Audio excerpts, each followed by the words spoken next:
gather here today for this significant conference on investor education and protection policy in India, Claiming the Unclaimed, I am honored to extend a warm welcome to each one of you.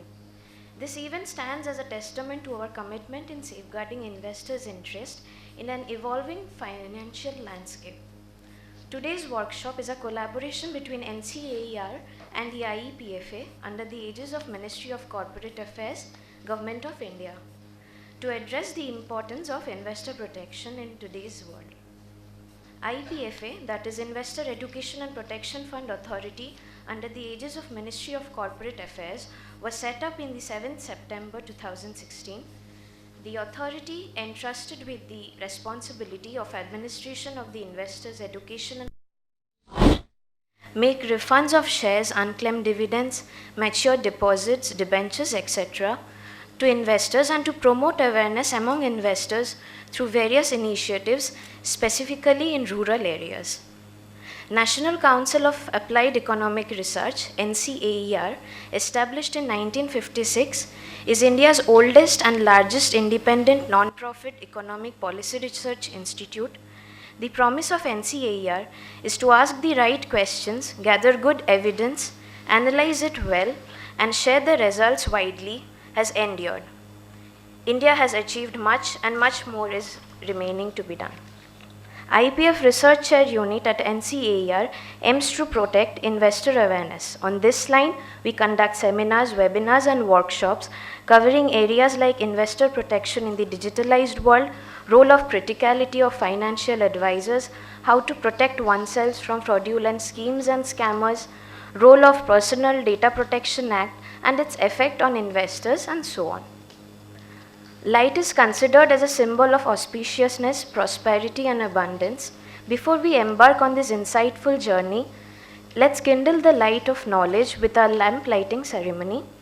I would request Ms. Anita Shah Akela, CEO IPFA, Joint Secretary, Ministry of Corporate Affairs, Dr. C.S. Mohapatra, IPF Chair Professor at NCAER, Dr. Anil Sharma, Secretary to the Governing Body and Operations Director of NCAER, Colonel Tushar Anand, GM, IPFA, Mr. Sumit Agarwal, AGM Awareness, IPFA, and our eminent speakers, Mr. Gangesh Verma, Ms. Ritu Prakash Singh, and Mr. Manish Ahuja, to kindly come up to light the lamp.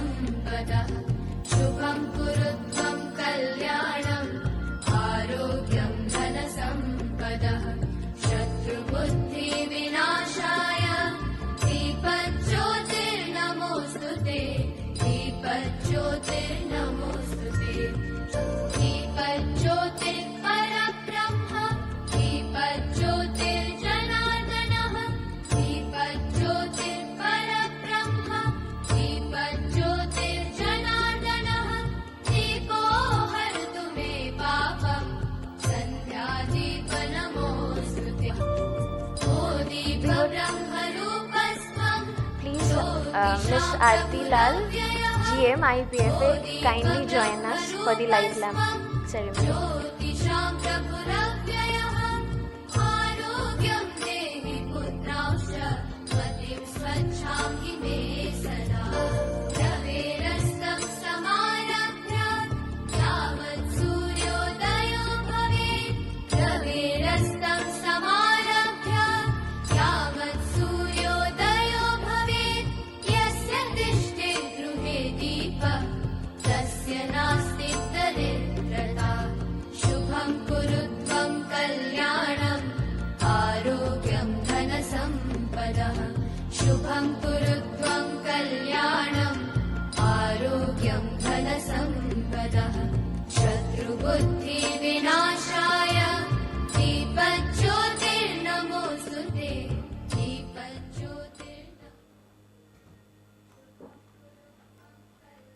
I would request Dr. Anil Sharma to welcome JS Madam with bouquet of flowers.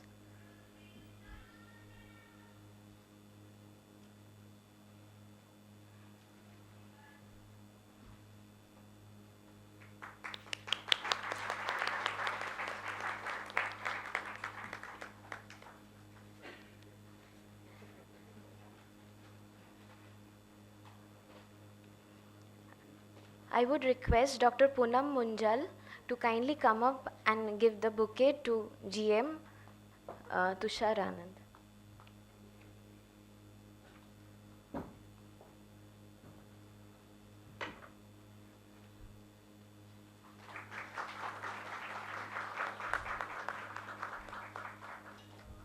I would request Dr. Anil Sharma to kindly hand over the flower to Ms. Aarti Lal, GM IEPFA.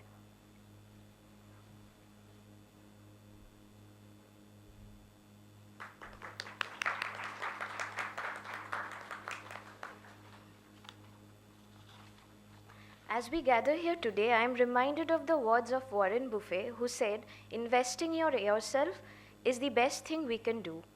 And indeed, today's workshop centers around empowering ourselves with knowledge in the world of finance.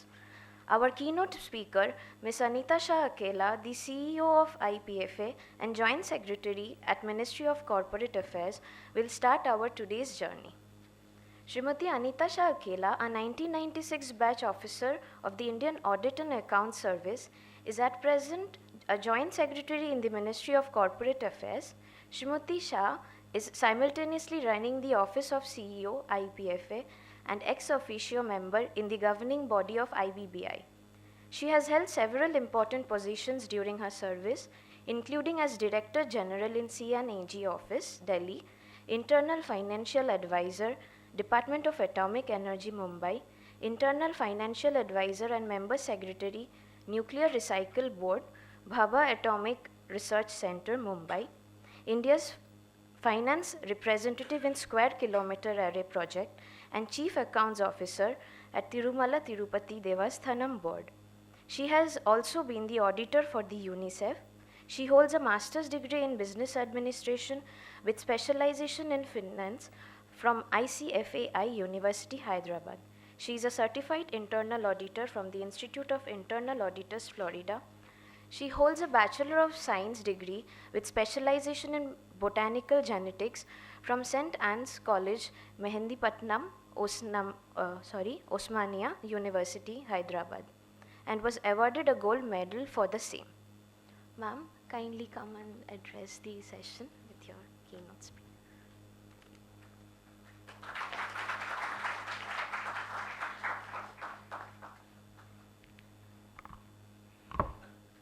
Thank you very much for the glowing introduction.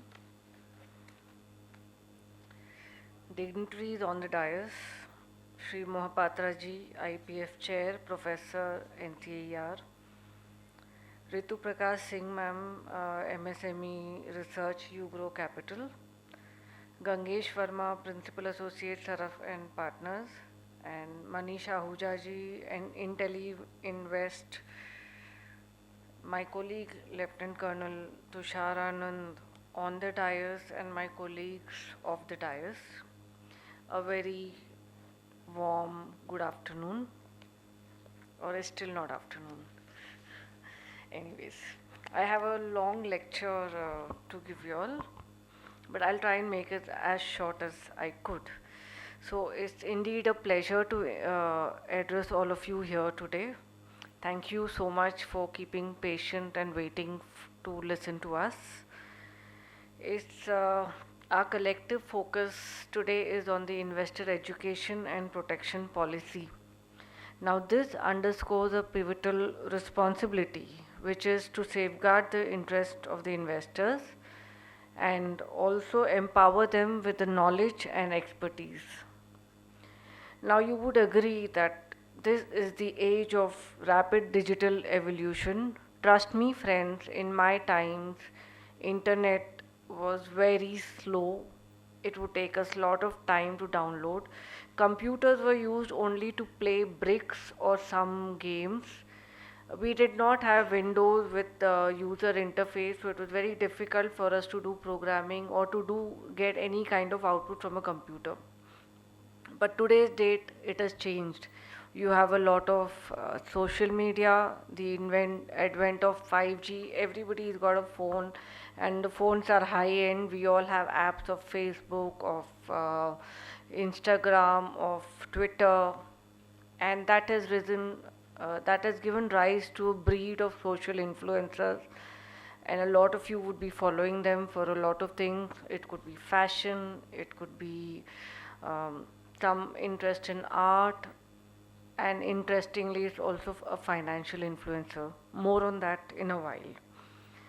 Now, the financial landscapes have reformed. We had the 1991 liberalization, after which a lot of foreign companies came into India. We virtually became a borderless economy.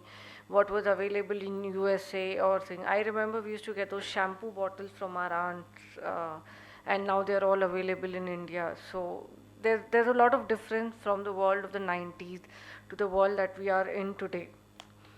And because there is so much of flow of information, one doesn't know what information to trust, what information not to trust, how to invest your money, what to do with your money, and we end up following all these influencers that we have. Now, Government of India, on its part, had taken commendable steps to facilitate citizen initiatives like refund of shares, unclaimed dividends, and matured deposits and debentures. What used to happen would probably happen in your grandparents' time or in your parents' time also, that we had shares certificates which were in paper form, and it would be lying in some dusty corner in the house. And then you also have the debenture check leaves that come. Parents sometimes forget to deposit it, sometimes they deposit it. For instance, in my own house, we had a big katta of these physical share certificates, which we are still trying to sort out. Some companies have closed down, some companies are there, some companies are listed. Those days, maybe the share value was 50 rupees or something, not worth the effort. But today the share value would be 2000, 2500, which is a lot of money all of a sudden. So it's a sudden windfall that you find that there is so much of money available locked away in those physical shares. So what do we do with them? Where do we go? Where do we go and claim them? Therefore, the Government of India, in the Companies Act of 2013, introduced the Investor Education Protection Fund Authority. So this authority has all the unclaimed shares and dividends with them. There is a process by which the monies can be claimed back. There is a process where it is required to establish that you are the owner of or the beneficial owner, or the legal heir to that money or that physical certificate. So you fulfill all those criteria, you apply to IEPFA, and then IEPFA will refund your shares as well as your dividend based on whatever records are available with IEPFA. Now, since inception, IEPFA has got two mandates. One mandate is to give back the shares and dividends to its rightful claimant. The second mandate is also of financial awareness. So we have ours is a very small organization with limited number of officers. So we have collaborated with a number of organizations like Indian Postal Payment Bank, NCAER. Then we have also collaborated with ICAI, that is Institute of Chartered Accountants of India, Institute of Company Secretaries of India, in order to take our investor awareness program forward. So we have a module where we train the trainers, and then there is a material which is given out, that is the investor education material is given out, and these trainers go and spread the investor awareness to various entities. So this is one of the programs that we are having here today, and these kind of programs happen everywhere. For instance, IPFA started Niveshak Didi program. Niveshak Didi is for the woman by the woman. We've taken these help of Postal Bank, IPPB, and we've taken a village level entrepreneur who learns all these things, and then she's a lady, it's a woman Dakia. She goes to teach another 10 women, because the people in the rural areas are just not aware of banks, how bank accounts are to be opened. Money just stashed away in some maybe inside some rice bag or inside something else. This money lying there is useless. So this money needs to be picked up, put in the bank so that you earn interest and your money is safe. So these kind of basic things, and then again we teach them budgeting. So very basic things which for all of us is a very known thing, but for them they do not know about. So we teach them budgeting, how to take care of their money, how not to fall for other schemes. Like you would have a lot of schemes which would tell you that you give us 20,000 rupees and in maybe 2 months time we'll make it 1 lakh. I mean, are you supposed to be believing that? Is it possible? Tell me. Is it possible? I want a louder voice. Yes, no. No, it's not possible. You know that. Those people are gullible. They believe them. So we go out and reach out to them, tell them that don't believe, read whatever is given. Only after that, or believe your financial advisor or the postman or the dakia, whatever they are telling you. Believe them, believe the government schemes, because government schemes are not going to take you for a ride. So these are the kind of things we spread by way of awareness. We also have a Niveshak Sarthi van, because if I give you a lecture, your retention may be a little lesser. So we've also gone in for a IEC, that is a mode of having communication through audiovisual mean, where we have short films etc. played. Now I could play a short film on the TV. You may, in the villages, may not have access to TV, may not have access to electricity.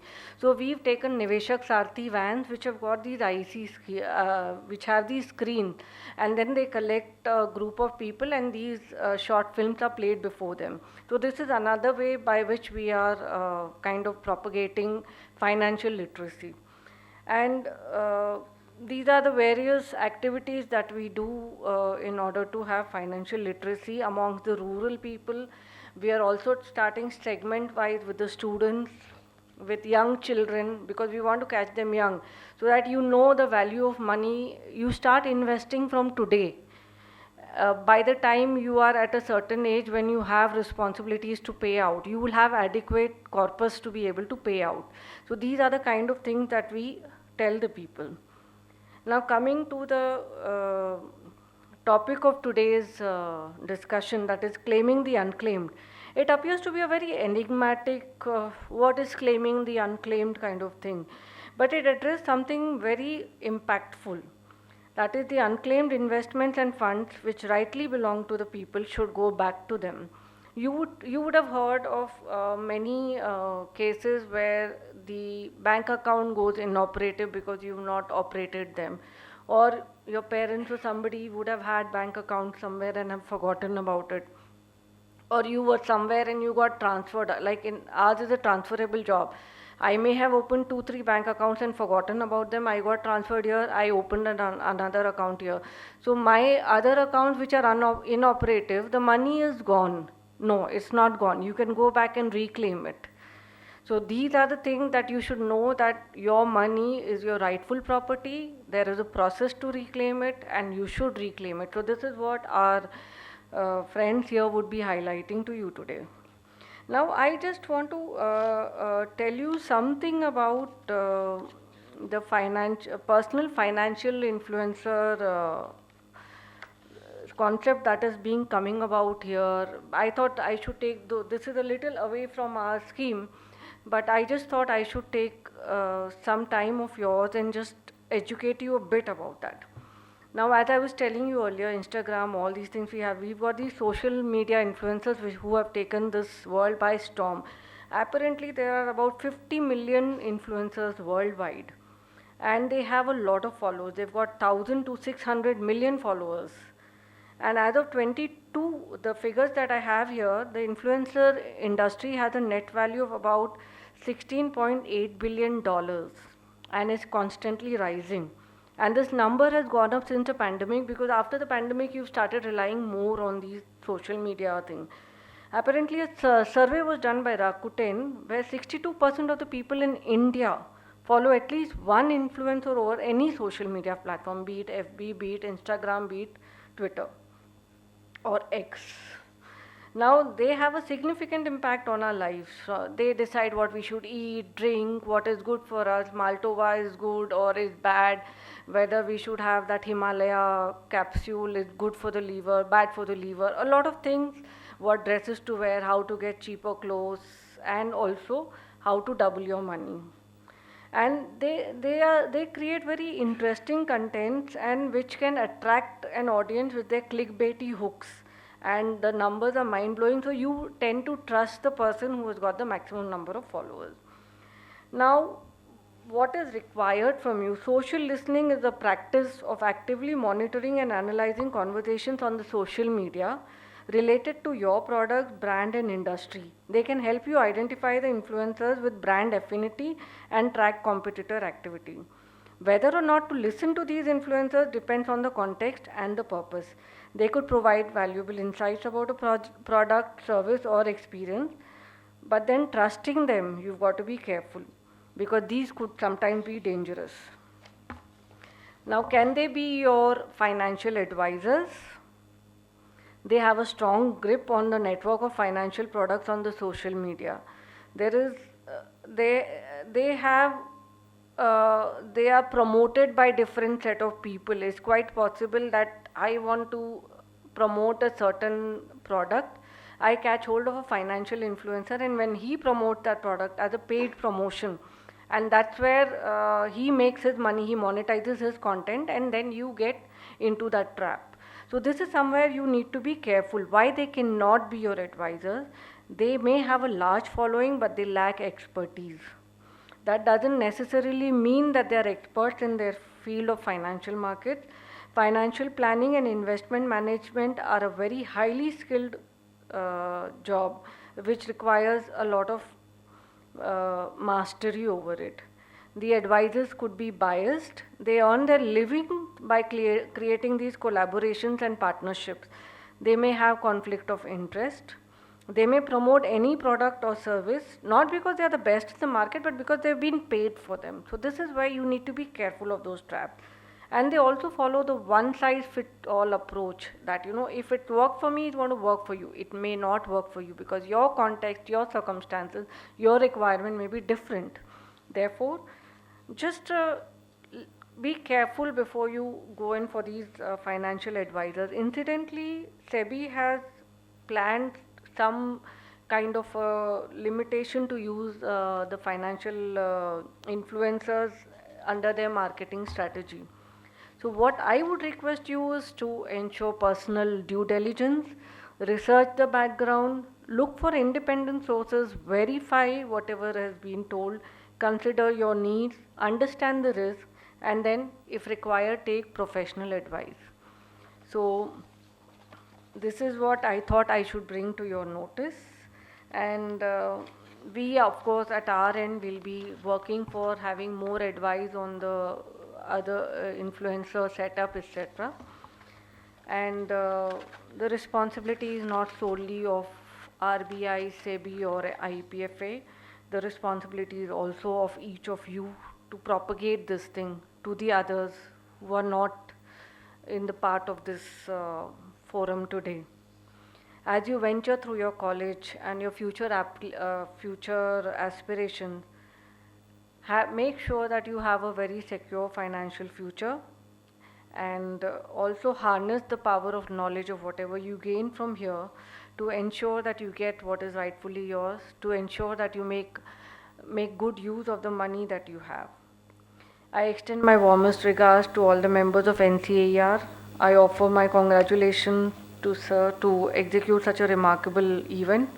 I trust that the discussions that we hold today will prove very enlightening and beneficial for all of you. I wish the success for all of your future endeavors, and I wish you all the best. Thank you.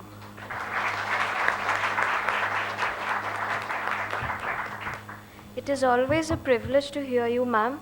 Your insights have definitely set the tone of our conversations today, emphasizing the criticality of investors' education and avenues available for claiming the unclaimed assets. Thank you, ma'am, for your enlightening speech.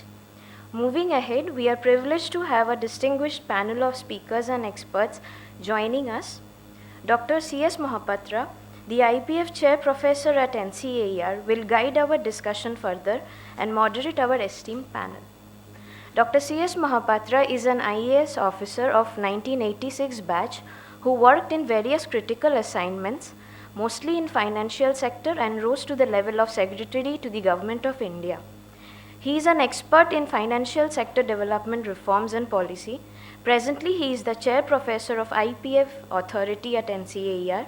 He has served in Ministry of Finance at senior positions from 2007 till 2021, besides various other ministries and departments during his long career of 36 years in the central government. Before joining government, he has taught economics and was a banker. As an advisor, financial stability and secretary FSDC and subsequently additional secretary in Ministry of Finance, he handles financial stability and cyber security, financial sector reforms, policy and institution building, RBI board matters, bilateral cooperation and sustainable finance, international economic relations, GST Council, IMF, World Bank, G20, BRICS, Financial Stability Board, Financial Sector Assessment Program, UNDP, etc.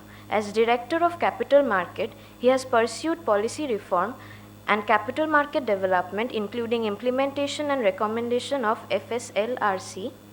He has contributed as chairman, member, convener of various financial sector related committees and groups. These include chairperson of the Task Force on Sustainable Finance and the Screening Committee for Bilateral and Multilateral Projects. He served as member of the Technical Group on Financial Inclusion and Financial Literacy, Secondary Market Advisory Committee of SEBI, Working Group on Promoting Foreign Investment in India, Task Force on Financial Data Management Center, member and convener of the Macro Financial Monitoring Group of the Ministry of Finance, member convener of the Working Group for CERT-FIN. He has a PhD in economics from JNU and has an MSc degree in economics from London School of Economics and Political Science and MA in analytical and applied economics. He has been trained at various institutes in India and abroad, including IIMs, IMF Training Institute, Singapore, and Goldman School of Public Policy, University of California, Berkeley, USA. Sir, kindly open the panel discussion with your welcome note.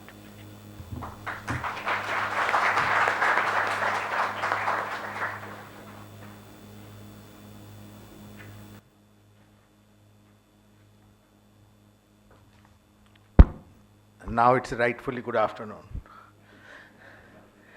So, ma'am, I'm pretty happy that you came and you almost covered whatever the speakers wanted to speak.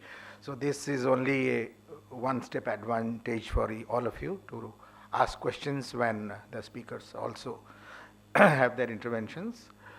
May I welcome you personally, ma'am, again, Tushar and Gangesh, Ritu and Manish, and also people from NCAER, my senior colleagues, Mr. Dr. Anil Sharma. Poonam was there, she was kind enough to be part of this activity, and all the principals and the nodal officers of the colleges and students. Extremely happy that you are here interested to listen to us, and you are sure now that you are not going to be feeling that this is a group of oldies who are going to teach you.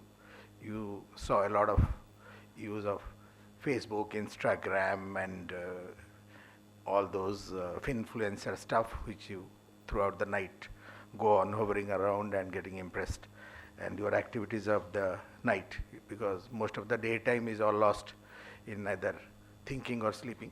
So, so good, and my only target is that you all should be awake, because it's very important that is being talked about.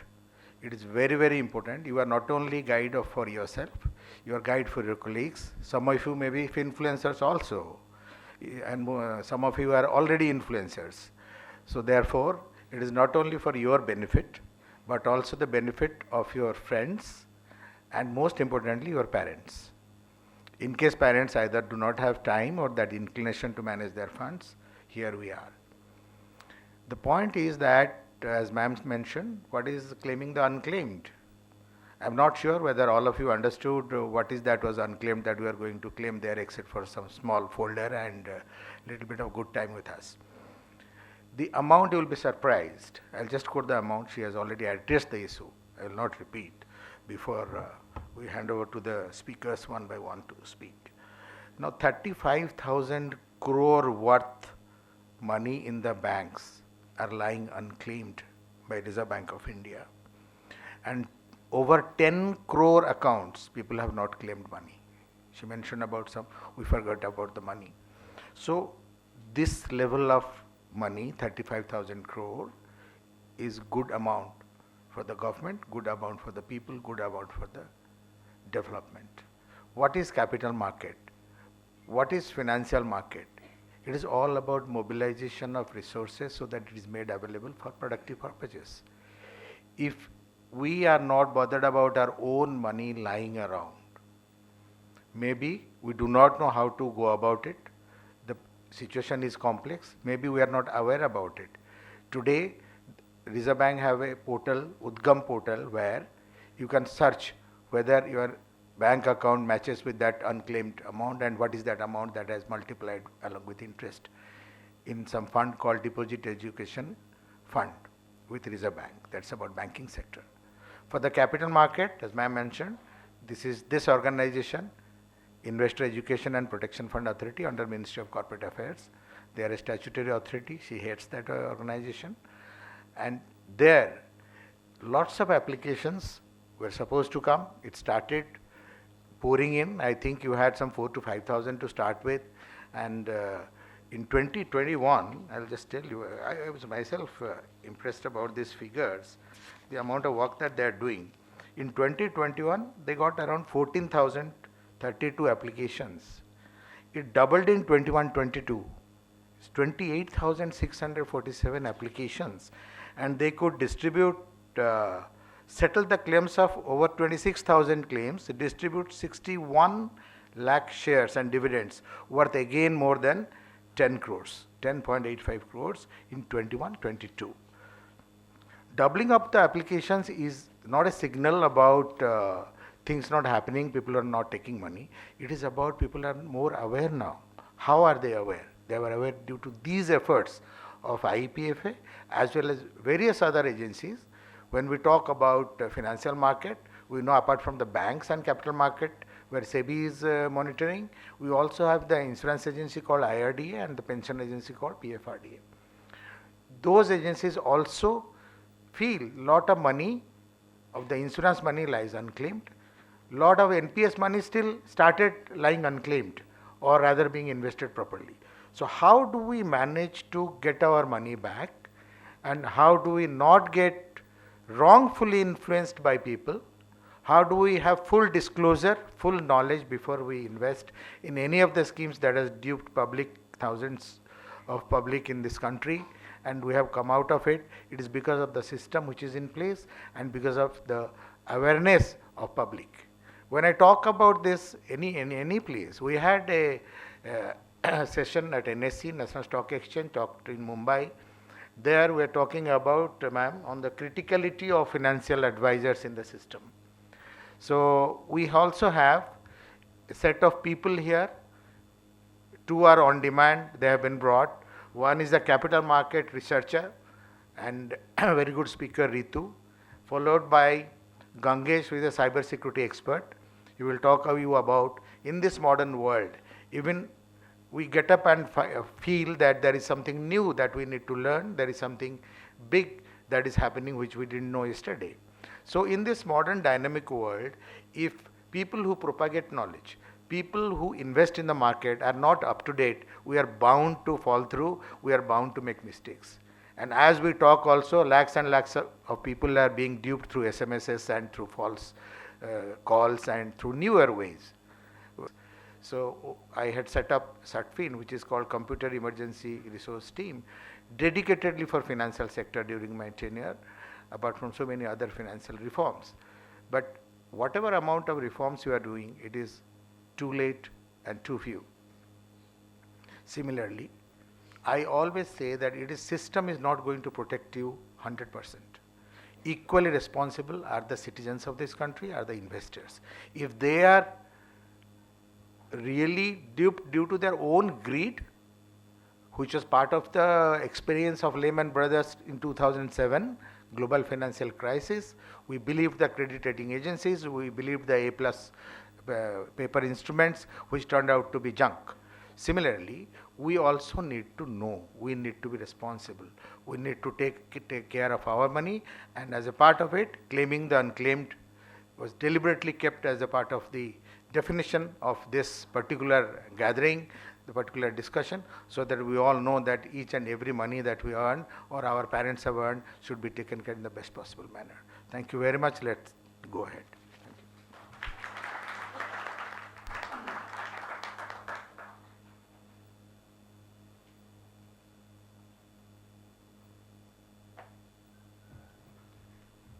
Our first speaker of the session, Lieutenant Colonel Tushar Anand, GM, IEPFA from Ministry of Corporate Affairs.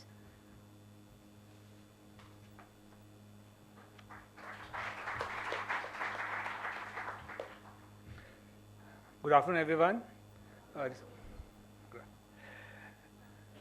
Respected Anita Shah Akela Ma'am, CEO IEPFA, Joint Secretary, Ministry of Corporate Affairs, Government of India, Dr. Mahapatra, Research Chair, IEPFA, dignitaries on the dais and off the dais, and my dear college friends. So I feel young being around with you people. So Mahapatra sir was saying that you are a youngster. I said, yes sir, I'm a youngster.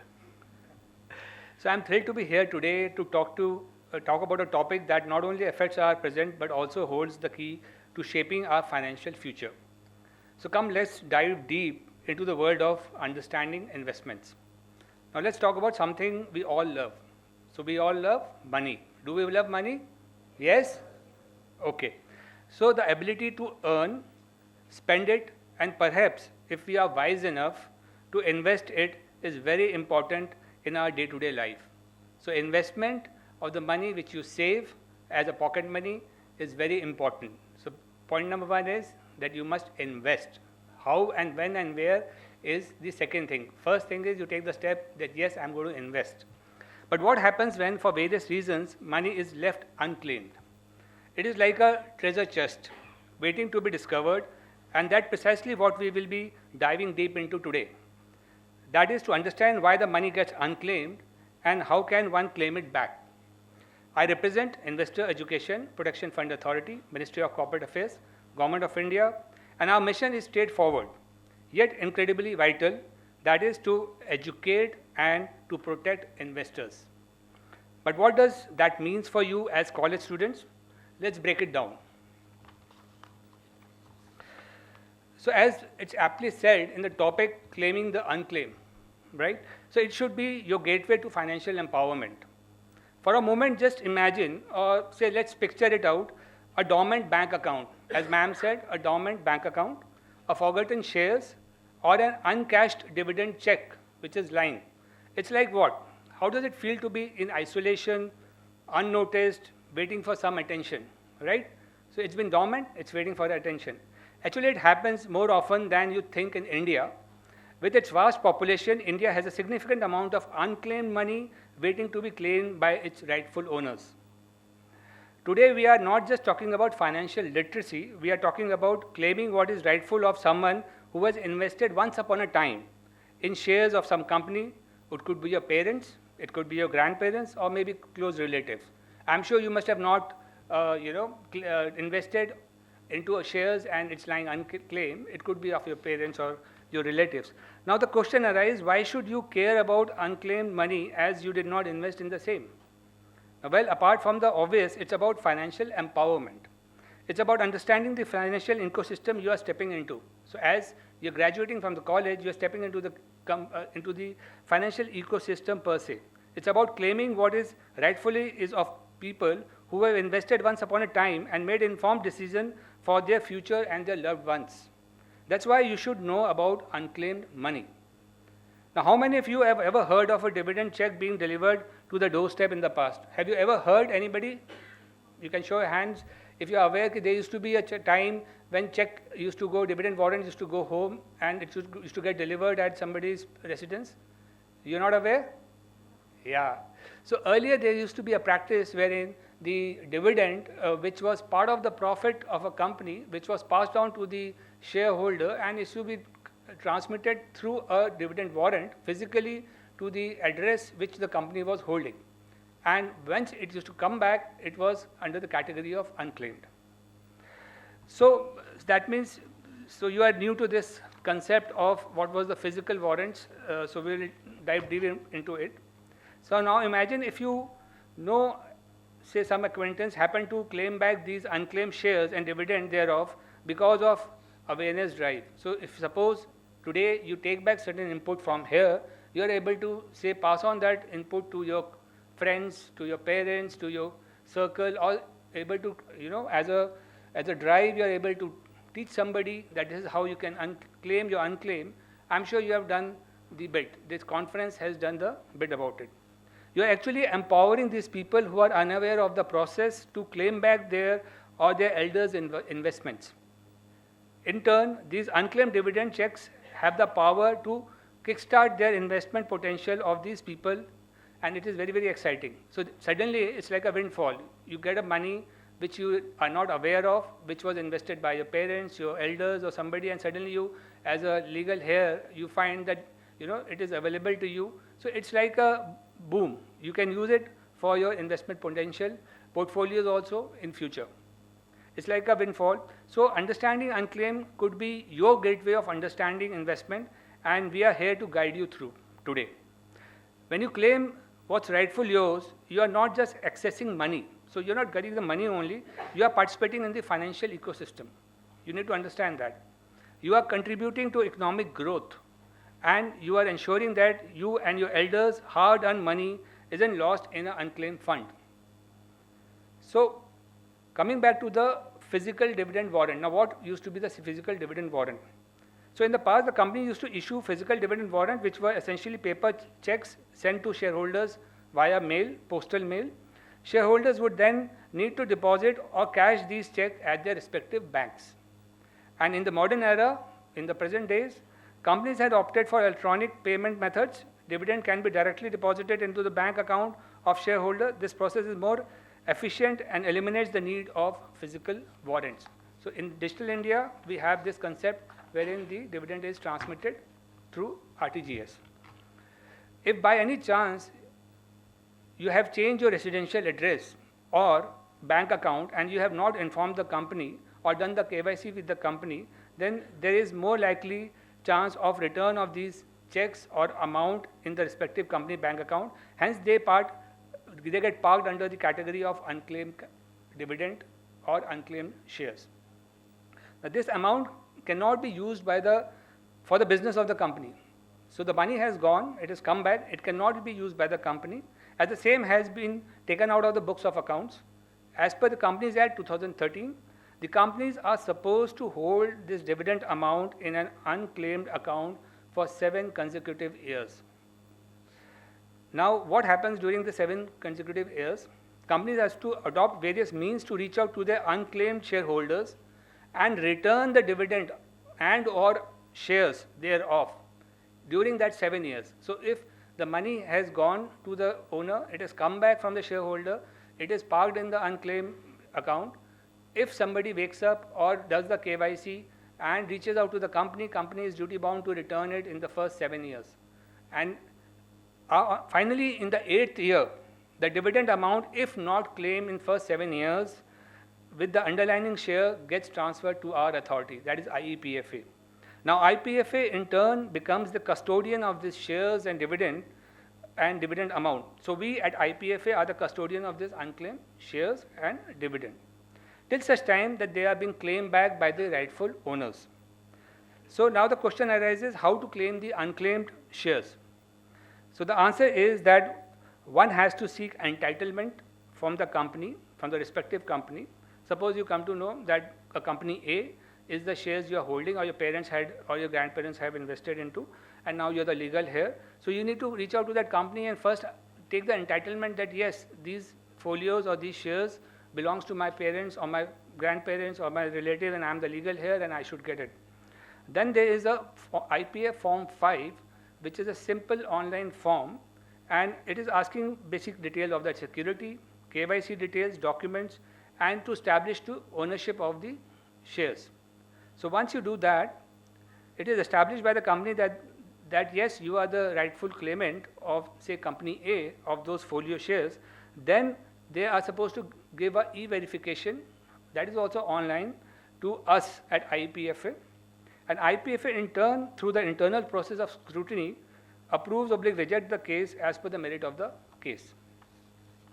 Now once approved, the number of shares are then transferred back to the claimant's demat account as mentioned in the form, and the dividend is transferred to the bank account which was mentioned in the IPF 5 form, which was earlier the person had deposited. This is how the shares and dividend thereof are returned to the rightful claimant by IEPFA. In fact, till now, since our inception, we have returned more than 3 crore shares back to the rightful claimants. And we are in the process working towards returning the balance also. So it is not a complex proposition to claim the unclaimed. Only thing which is one has to remember is that the required documents have to be there for faster approval process. As young and dynamic, responsible citizen of great nation of ours, if you happen to know people who has forgotten about their investments, are unaware of how to claim it back, you can empower them with the process of claiming the unclaimed. So you have understood the process. Have you understood the process which I just mentioned? Yes? Okay. So it's a simple process that firstly you should know. I'll just repeat once. You should know, yes, these are the folios or the shares which is lying unclaimed. You have to go online at IPFA website. IPF form 5 has to be filled with required documents, and after that it will be a process, and suddenly you will find that in the demat account of the beneficiary the shares will be there and the amount will be transferred into the bank account. And there are help kits also on the website which will help you in filing the form, and it is free. You don't have to pay anybody anything. It's a simple, very simple form. So the unclaimed isn't just about forgotten shares or dividend amount in the bank account. It is about the potential of financial growth. It's about understanding the power of your money and making it work for you. We also want you to become the torch bearers of financial literacy and awareness in the society at large. As you are from one of the best colleges of Delhi NCER, we invite you to be part of torch bearers and take this message of financial literacy and awareness on behalf of IPFA to people at mass. Always remember, financial literacy is your superpower. It's not just about earning, it's about understanding the language of money. And I'm looking forward to a future where each one of you is not just an educated investor, but also a financial trailblazer. Thank you, and Jai Hind.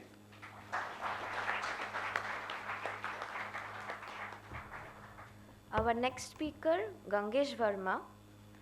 Mr. Gangesh Verma is an expert in technology and regulatory policy, internet governance, data protection, intermediary liability, information technology laws, and compliance.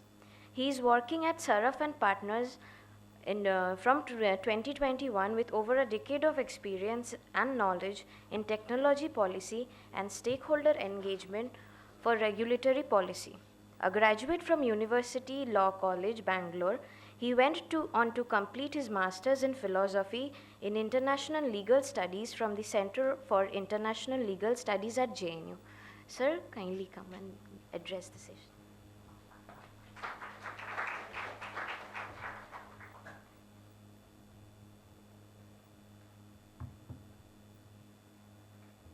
Thank you. Good afternoon, everyone. Thank you for the introduction, and it's a pleasure to be on this panel with such dignitaries, and more importantly, a pleasure to be in this room with all of you who are eagerly waiting to listen and understand. I am not going to bore you with a very long presentation, but why I'm here and why as a lawyer I'm part of this conversation and why we think it's important to be aware of these challenges is because, like we have rightfully heard, we are in a place where there is rapid digitalization that's happening, and it is a necessity in order to access, right? There are challenges to keeping everything in an offline form in terms of access, in terms of longevity of these documents, in terms of verification, in terms of all of these rights that you have will become easier to exercise in a digital form to a large part of the population, correct? Now, I want to take some inspiration from the previous speakers, including Madam and Lieutenant Colonel here as well.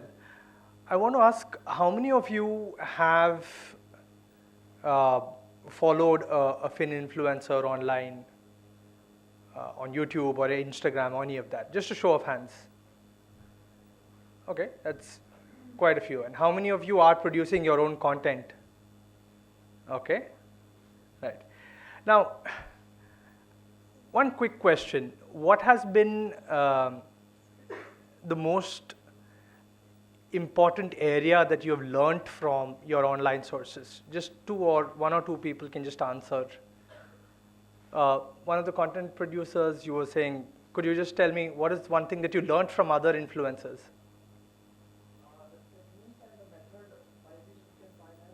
Invest in the best possible manner. Technique and method to invest in the best possible manner. Okay, and there was another hand that I saw. Would you like to answer?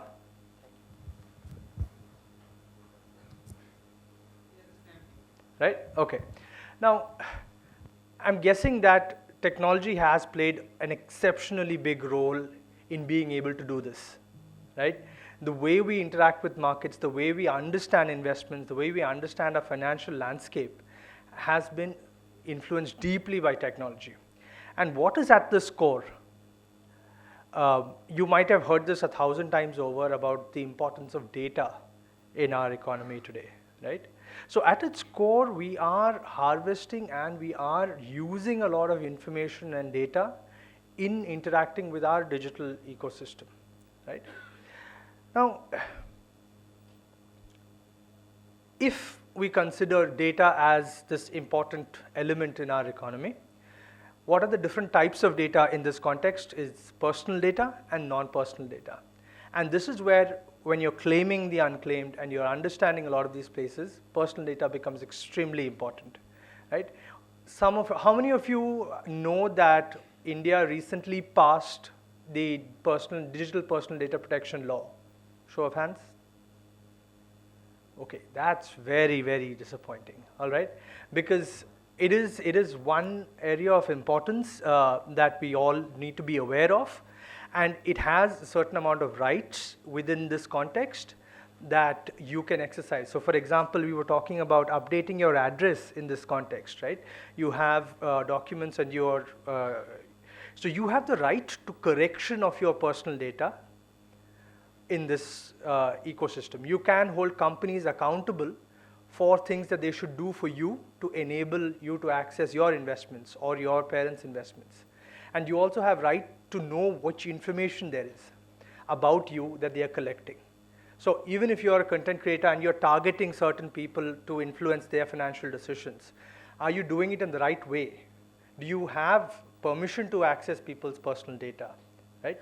And this goes to companies as well. There is a set of obligations that companies have that they have to fulfill under this new law, right? And you also, as users, as you and I as individuals, will have a certain set of rights that will be enabled.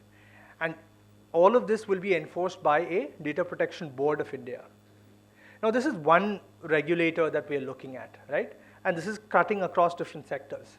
But data protection will also come from sectoral specialization. For example, the RBI has been doing this for a while. SEBI also has been doing this for a while. So this law also provides for sectoral specific regulations in personal data. So you have to pay attention to what's happening in this regulatory ecosystem, because that informs you of your rights. It informs you of your abilities to take action against people who are not providing you your rights. And that will, what the data protection law being one part of it. We talked about fin influencers recently, and we also heard that SEBI is crafting out a set of regulations along with the Advertising Standards Council of India, right? Why is this important? Because of the kind of misinformation that can happen, the kind of intention with which sometimes these influencers, and not everybody is, you know, evil or has a bad intention, right? So there is a general awareness issue that you have, and then you also have bad actors who are intentionally trying to deceive you, and that can happen even offline, right? We have seen how bad advice has happened offline. But what happens in the digital spaces, it becomes easier. How many times have you scanned a QR code without really checking what it is, right? There is malware, there is phishing attacks that can happen through careless use of digital tools. And this same thing applies to, so tomorrow if someone says, you know, your shares, you know, your parents' shares are here, it has now amounted to 10 lakh rupees, please send me your personal details to claim this amount. Please don't fall for that scam until and unless you know the source. And you heard that in the introductory remarks that was made by Madam here, right? Verify from independent sources, do your due diligence, take professional help if you need it. Because if you don't do these basic steps, and I think Dr. Mahapatra very rightly said, it's sometimes our greed that makes us fall for this, you know, the most ludicrous schemes that happen sometimes, right? You know that it sounds very absurd, but you end up sharing your information or you end up clicking that link.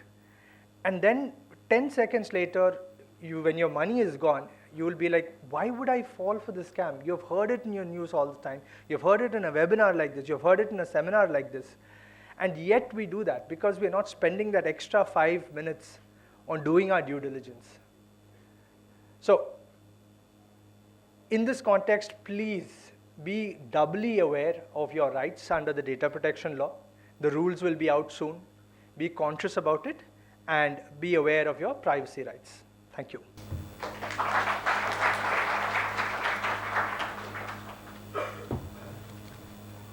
Thank you, sir. Our next speaker, Ms. Ritu Prakash Singh. With over 18 years of extensive research in the research sector, Ms. Singh has been at the forefront of heading the research department of her company.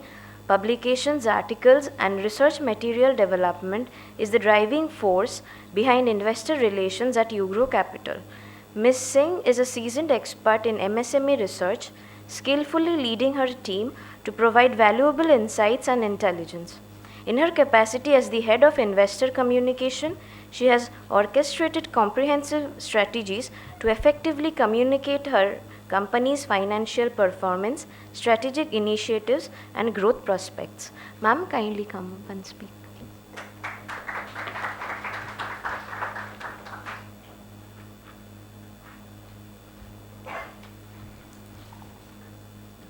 Yeah, hello everyone, and thank you Anita ma'am and Mohapatra sir, IEPFA and NCAER for giving me this opportunity to put my thoughts and give some points on this platform. I think the tone and theme has been perfectly set up by my previous speakers and Anita ma'am and Mohapatra sir. I will only add few points what I feel should be conveyed on this platform. Our governments, regulators and authorities, they are really doing tremendous work to create awareness and educate the investors to make them understand about the nuances of the investment, where you should be aware, what you should be aware of, where you should be take care of, just to prevent and protect your investment from any type of cyber theft or mishap. So, and I feel that everyone is an investor or throughout their life, I mean at your age also, you must have been involved in any sort of monetary transactions. Do you agree with this? That you are, तो किस तरह के monetary transactions से आप लोग ने किया है? कोई मुझे बता सकता है? Any example? कैसा monetary money transaction से आप? Obviously कुछ ना कुछ किया होगा, some online payment, कुछ भी? Anything? नहीं, किसी ने नहीं. नहीं ये तो नहीं मान सकती मैं कि नहीं किया हो. Okay, बताइए क्या? What? अच्छा mutual fund investment, okay good. और किसी ने? मेरा मतलब कोई इन्वेस्टमेंट से नहीं है, but any type of money transaction, कहीं पर OTP शेयर किया हो, कहीं पर बैंक अकाउंट्स का, कुछ भी नहीं? ओके ओके ओके तो गुड, तो ठीक है, इन्वेस्टमेंट है, ओके फाइन. सो ठीक है, ये I understand and you also agree that the most common type of investment which all do is in the capital market, जो obviously आप लोग में से बहुत लोगों ने किया है, in fact आपके family members ने भी किया होगा capital market में. So this is the most common type of investment. और so you are all aware about what is capital market, what is SEBI, what are future options, what are derivatives. Anybody can answer me? What is SEBI? मतलब SEBI क्या है? हाँ? Please. Stock exchange? Okay. Do you all agree with him? He is right? He is correct? At least कोई one एक. हाँ, कोई भी? Right. और what he does, मतलब क्या है? What's the role of the SEBI?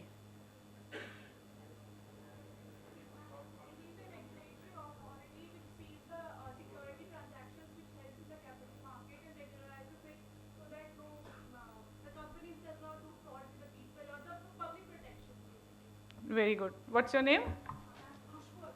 Khushbu, yeah, you are absolutely correct, and I think you should clap for the Khushbu because she has explained in a very simple and the accurate one what is the SEBI. So, why I'm saying so because when I was in the college during your age, I was not aware about that what is capital market. Being from a small city, मुझे नहीं पता था what is NSE, what is BSE.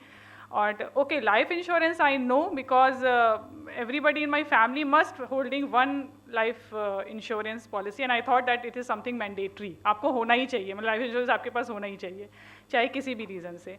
But I came to know about the capital market during my first job in 2005 in Pune. I was associated with the international firm as a trader, and we were doing trading in the international currency market. तो वहाँ पे मुझे पता चला क्योंकि what stock market is about, all about. And social media के time पे we had only Orkut. Orkut तो पता होगा? So we only had that social media platform जिसे हम लोग use करते थे, nothing else. But I thought कि that time was much better if we compare to this in a sense that since we do not have so much social media platforms like अभी है, YouTube, Instagram, Facebook, all these things. So whatever decision we were taking for our trading, for our investment, it was based on our own research and analysis. हम लोग news को follow करते थे. We see कि what's the current news, and that time the media was totally different. But मैं उसमें नहीं जाऊँगी. That's a totally different thing. लेकिन the decision हम अपनी analysis और research से करते थे, ना कि किसी से influence होके. But at the current time, we have a lots of social media platforms like Instagram, YouTube, और जब भी आप open करोगे, you would be bombarded with a lot of, suggestions, recommendations. Everybody in the YouTube is a finfluencer. They will recommend you a stock that stock is going to be a multi-bagger अगर आपने वो stock खरीदा. मतलब they pretend to be like this. अभी मुझे किसी ने बताया था कि he is also a concept, finfluencer. Yeah, please, can I have your name, please? Ayush. Okay, Ayush, so what type of content you produce on that? Mm-hmm. Thank you. Ma'am, currently I'm producing content to aware India, basically for all those who are non-commerce background, to aware them about the financial term on daily basis, by which they are be prevented from the scams which are happening daily on daily basis, and all about this. So, do you give any recommendations also on the stock market? No, ma'am. Why you are not giving any recommendations? Because I personally believe that recommendation and investment should be done by their own. I only give advice about why not to invest and why to invest, by which the productive means. Okay, so do you know that what are the basic requirements to be a authorized or registered financial advisor or research analyst? Yes, ma'am. Okay. Previously, from I think last 7 to 8 weeks ago, SEBI has also issued a guideline regarding the finfluencer to not to recommend any stock. That's why. No, I'm not talking about the finfluencer. A registered, SEBI registered, anybody if can answer. Who are the SEBI registered research analyst and the investment advisor or the finfluencers? What are the conditions or what according to SEBI what basic requirement, I mean, what certification they must have? Either they have a CA degree, it will be more beneficial, or otherwise equity research or NSIM security. Yeah, NISM. Anybody else, if they know about this? I just have one small thing, since the two of you are the influencers. I would request you all to get in touch with my team and try and kind of propagate about IEPFA. So Sumit Agarwal is here, please get in touch with him. You also.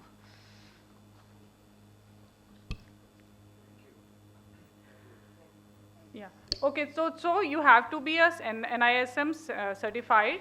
So what I'm trying to say that whenever you are following any finfluencers or any financial advisor for your stock market advices, you have to be understand what are authorized and who are non-authorized. I mean, authorized means who all are under the SEBI regulation, who are following the regulation, who are following the compliances. You have to be just follow those only who are authorized by the government, by the authorities, or not by anybody who is just recommending. I mean, those who are not educated as much as you are. If you will find out the detail of that person, you will find out that, oh, they are not, even leave it the authorization, they are not even educated also to give you the recommendation.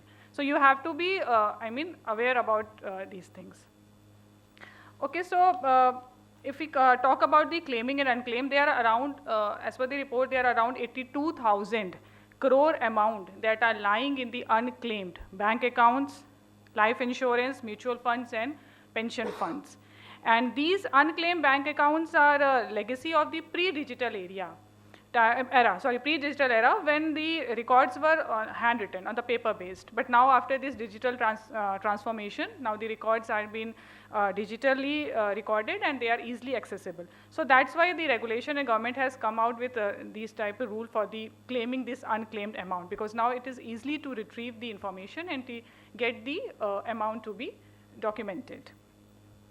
And if we talk about the capital market, then for the amount which lays around 7 years that are kept unclaimed, that transferred to the IEPFA, and from there you can claim that unclaimed amount. So basically it is efforts that the money can be transferred to the rightful owners of that unclaimed amount. So I will talk about the policies and what these different authorities had been. Like if we start with the RBI, then RBI has come out with the Deposit Education Awareness Fund, that is DEF, DEAF. So it's a Deposit Education Awareness Fund. Anybody knows about it? What is this? Okay, no problem. So around 35,000 crore amount has been kept unclaimed in all the banks' accounts. So that's why in 2014, RBI has set up a depositor education and awareness fund scheme to promote the depositor interest. The credit amount of any deposit account held with a bank that has been unclaimed for 10 years or longer will be transferred to this fund. I mean, that is Depositor Education Awareness Fund. And to claim the money back, claimant can go to bank branch. He can fill the unclaimed deposit form, submit the KYC details, and after verification, the bank will transfer amount to the claimant and will get reimbursement from the RBI. Similarly, RBI has started at Udgam portal, where you can search for all these unclaimed deposit across all multiple banks. So this is an integral portal which has started by the RBI. And if we, then again, there is a IRDAI. You know that insurance sector is regulated by which authority? So what's the full form?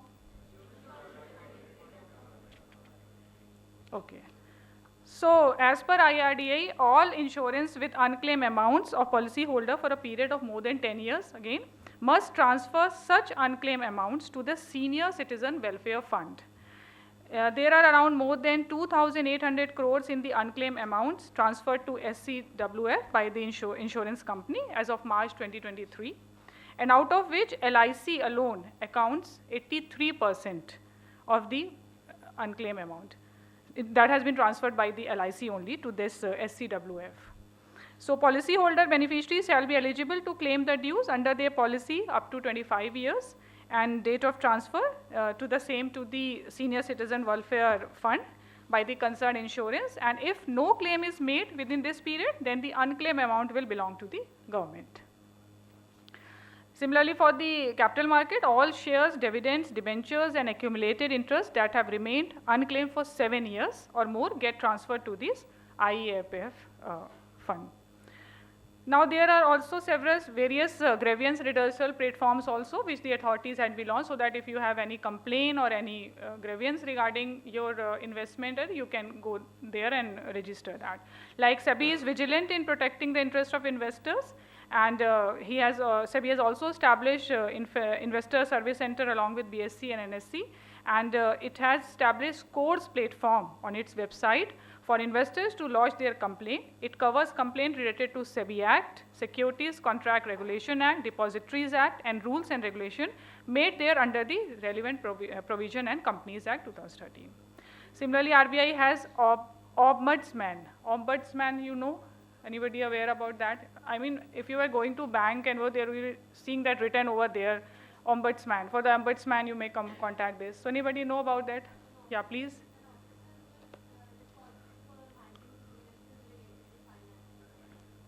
Yes, right.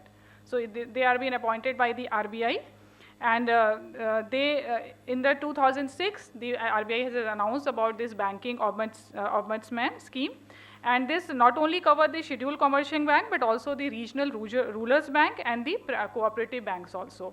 Recently, RBI has extended this banking ombudsman scheme to the NBFC, that is a non-banking financial corporation. They also covered and now been appointed for them. And there are around 15 banking ombudsmen have been appointed, and their offices are mostly situated in the state capitals. And one more organization that is very active in investigation is the MFI, that is the Association of Mutual Funds of India. So, and the third is and the last one which I talk about, that this is the RBI has recently launched about the central bank digital currency, that is the CBDC. It is basically a digital version of the rupee, and it is similar to the cryptocurrency, but it is completely regulated by the RBI. So now just to sum up this, I was just through all these my information, I just try to say that that what ma'am has said, that before doing any investment or following any influencer or anything, you have to just do your research, do your due diligence, and you should make your informed decisions and create awareness in your community also. Thank you.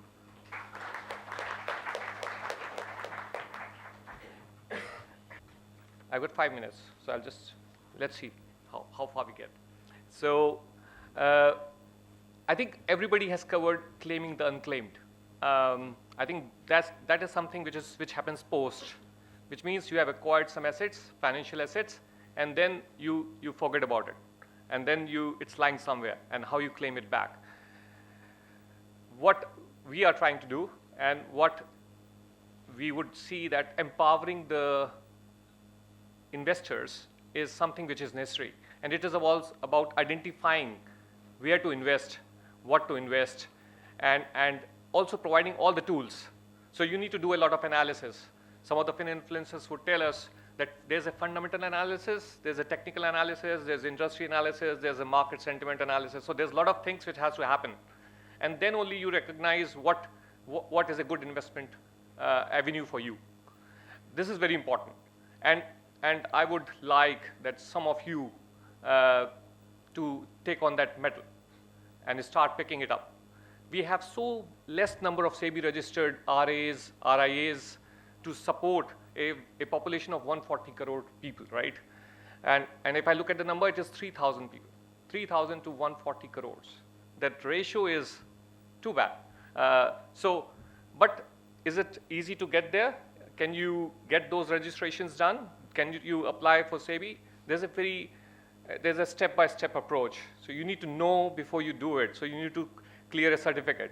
You need to register with SEBI. You have the tools to do it. And once you have done it, and you can actually use some of the tools which can help you arrive at recommending what your investors should do. You can do it for yourself first, do it for your family, and then go for the wider population. And there's a little bit on the vision and mission. So we want to be a trustworthy partner to you in IntelliInvest. So providing all the tools you need to become an investor yourself and also help others. And there are some of the stats, and this is around the demat account growth, which we have seen with the discount brokerages which have come in, Zerodha, Upstocks, and many more grow. It has grown at 26% per annum, if you look at. The rise of middle class has been, I think it is, with the investable income has grown significantly. If you look at global peers, we still need to reach that level, where there are 8 crores unique PAN holders, and which is just a 6% penetration, right? Too less for a country like us. Equity investment is the 4th largest, and the 1st largest is, anybody guess, real estate in India, which is very, very stark from the developed world. And if you look at, there are some challenges which needs to be addressed, right? There is no formal avenue to improve the financial literacy. And financial literacy is not about jargons. It is about using the tools and coming out with the right investment avenues. The fin-influencers, everybody has talked about it. And I think fin-influencers are creating a negative impact, negative image of investing in equities, because they give you one stock and wants you to buy. And then eventually what happens is it goes down, and then you lose trust in the capital market. But if you had started with a portfolio of 25 stocks, well diversified, well capitalized, I think it would have generated a return of 30% in the last 1 year. But you would have started with 25 stocks, right? So then who tells you which stocks to buy, right? And that is so important. So analytics and advice offered by several companies, if you look at, it is very, there are a lot of, it is across multiple channels. Somebody needs to bring it together. It's fragmented. We don't have a user-centric tool as well. Is it user-friendly? Can you make it, and can you make it work? Is it a 3-step process in which you can design a portfolio, design a basket of stocks which serves your need? Genuine investor and advisor, they have a limited digital reach, which means they are not digital. They are not using digital platforms. They are working in small towns, small cities, and they have a smallish group to, so they don't have a ability to scale, if you look what I mean. And Dr. Mohapatra was saying that, why is the decline in financial advisors? And I told him that probably since they don't have the digital reach, they cannot expand and that's why it's not optimal for them to keep doing that. And if somebody provides a pan-India platform to them, if they're really good investment advisors, then they are certainly going to grow. And last challenge which we talked about is investment advisory strategy builder lacks tools to create. And that's where probably people like us from technology can help. So the experts, we help the experts design some technology solutions, and then they can actually put those things, those ideas into digital form so that it can be scaled, right? And this is a little about, I think this has, whenever you talk about digital platform and the fin-influencers, I think what they lack is the trust. And trust comes from the fact that you have to be independent. So are you backed by somebody? Are you backed? What is your intention behind doing it? What is the intention, right? And intention, if intention is not pure, then certainly you are not trustworthy, right? I think that is the key driver. And that is where we come in and say, it's all independent, it's all data, it's all tools built on top of it, and then it can be regulated, it can be honed well. So you can actually create really great strategies out of our platform. And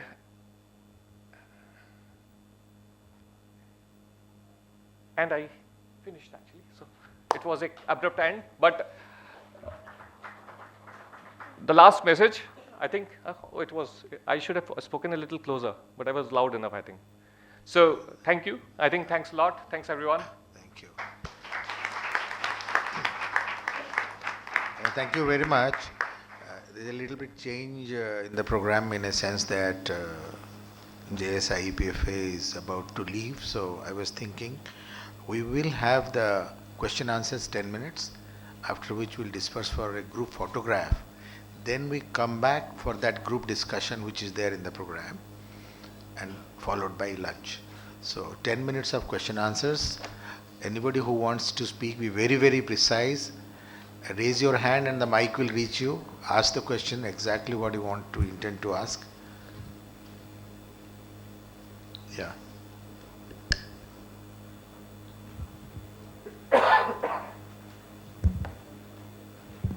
Good afternoon, sir. Good afternoon, ma'am. Actually, I want to speak in Hindi. I am not well in fluent English. So, 5 मई 2020 को actually मेरे भाई की death हो गई थी और उसका account है यूनियन बैंक में. तो उसके नॉमिनी में किसका नाम है हमें पता भी नहीं, उसके अकाउंट में कितने पैसे हैं ये भी हमें नहीं पता. तो मेरे पेरेंट्स ने और मेरे भाई ने उस अकाउंट में कितने पैसे हैं जानने की भी कोई ज़रूरत नहीं समझी और उसे निकालने की भी कोई ज़रूरत नहीं समझे. तो मैं आपसे जानना चाहता हूँ कि इसे हम निकाल कैसे सकते हैं अभी, और नॉमिनी है नहीं कोई और उसके अकाउंट में उसका डिटेल हमारे पास कुछ अभी है नहीं. सो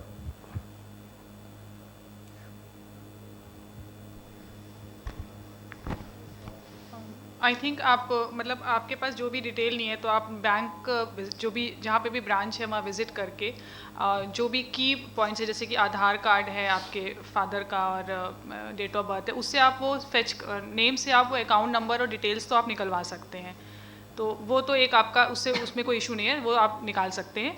बाकी जो आपका ब्रांच मैनेजर है आप उनसे मिलकर आप उन्हें अपनी ये प्रॉब्लम बता सकते हैं कि अब आपके पास अकाउंट नंबर है तो आप उनसे ये डिस्कस कर सकते हैं कि ये इसका पैसा जो है, क्योंकि हम ही लीगल हेयर हैं तो हाउ कैन वी मतलब हम इसे ले कैसे सकते हैं, तो वो श्योर आपकी इस पर हेल्प करेंगे. Thank you ma'am. There is a process. You have to give affidavit that you are the legal heir. Then there is a public notice for 15 or 21 days, which the bank will say if there is any other claimant. If there is no other claimant, the right legal heir will take the money. That's the policy.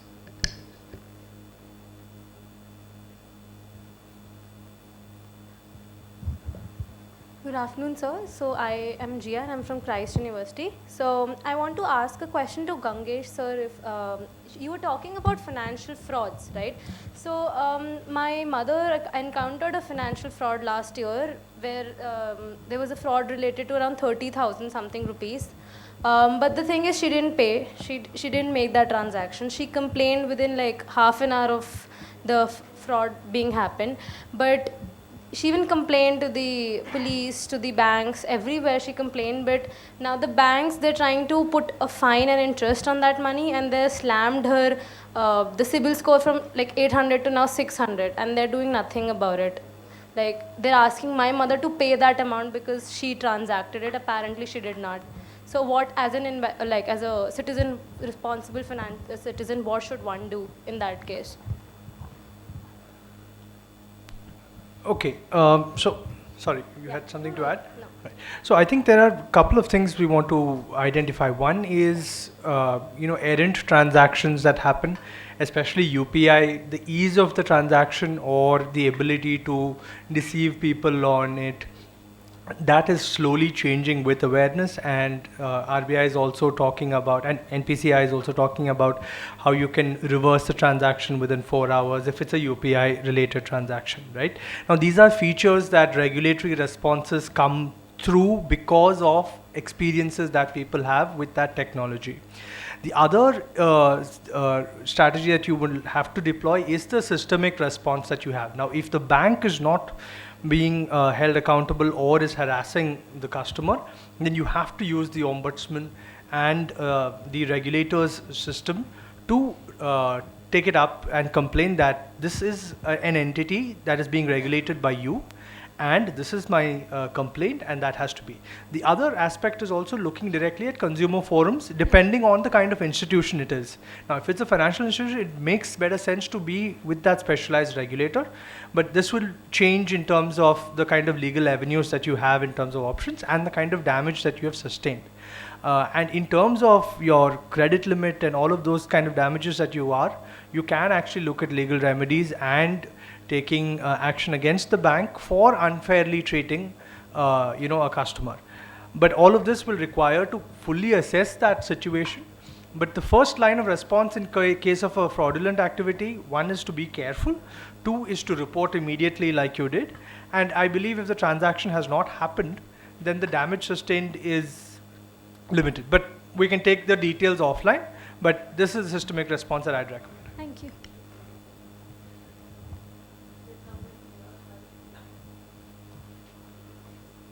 Hello, sir. Hello, ma'am. Myself, Professor Bharat Singh from Delhi University, and I want to share related to my own experience also.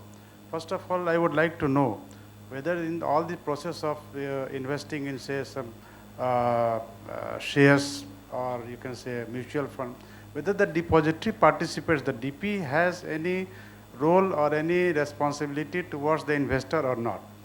My first question.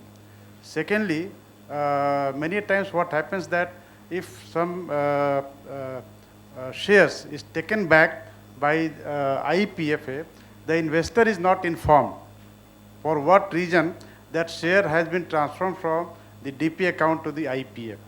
So what should, I think the DP account operators, they should also be held responsible for this. They should properly inform the investors also. This is my point before you all. Thank you.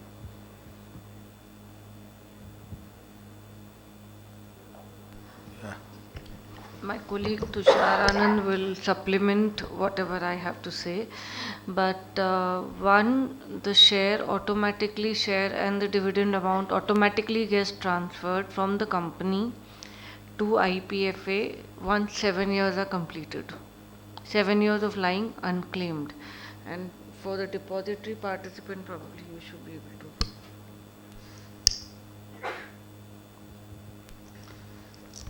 So basically, as you mentioned, that the shares got transferred to IPFA. One thing is, I'm sure you have done an investment, so you're managing your portfolio. The first advice is that, like we do the KYC, you must do the audit of your portfolio. You must see that which all companies are giving dividend, because AGMs are being held and they issue notices that dividend has been released or likely to be released, announcement is there. So that communication comes to you as an individual investor into that particular company. So if that be the case, portfolio management is the best option in today's day and age, where you come to know that yes, dividend has been given. What will that negate is, it will negate that 7 years time, because 7 years is a long gestation period. You will also agree that after that it comes to IPFA. So had it been this 7 years you have not claimed back your dividend, it will not come to us. In 5th year also, if you go back to company and you say that yes, my address was changed, my bank account was changed, I did not inform you, you have got the old records, but now I'm here with the new records, you please give me back the shares and the dividend, they will give you back. So it will not come to us. So only thing is on the 8th year it comes to us. So my suggestion to you is that management, yes, is very important. Depository participants, yes, they are responsible, but ultimately you have invested in the company. So you have to communicate as an investor with the company if there is a long gap. So that is the best way out. And also ensure that your KYC is updated in all the DP records. So,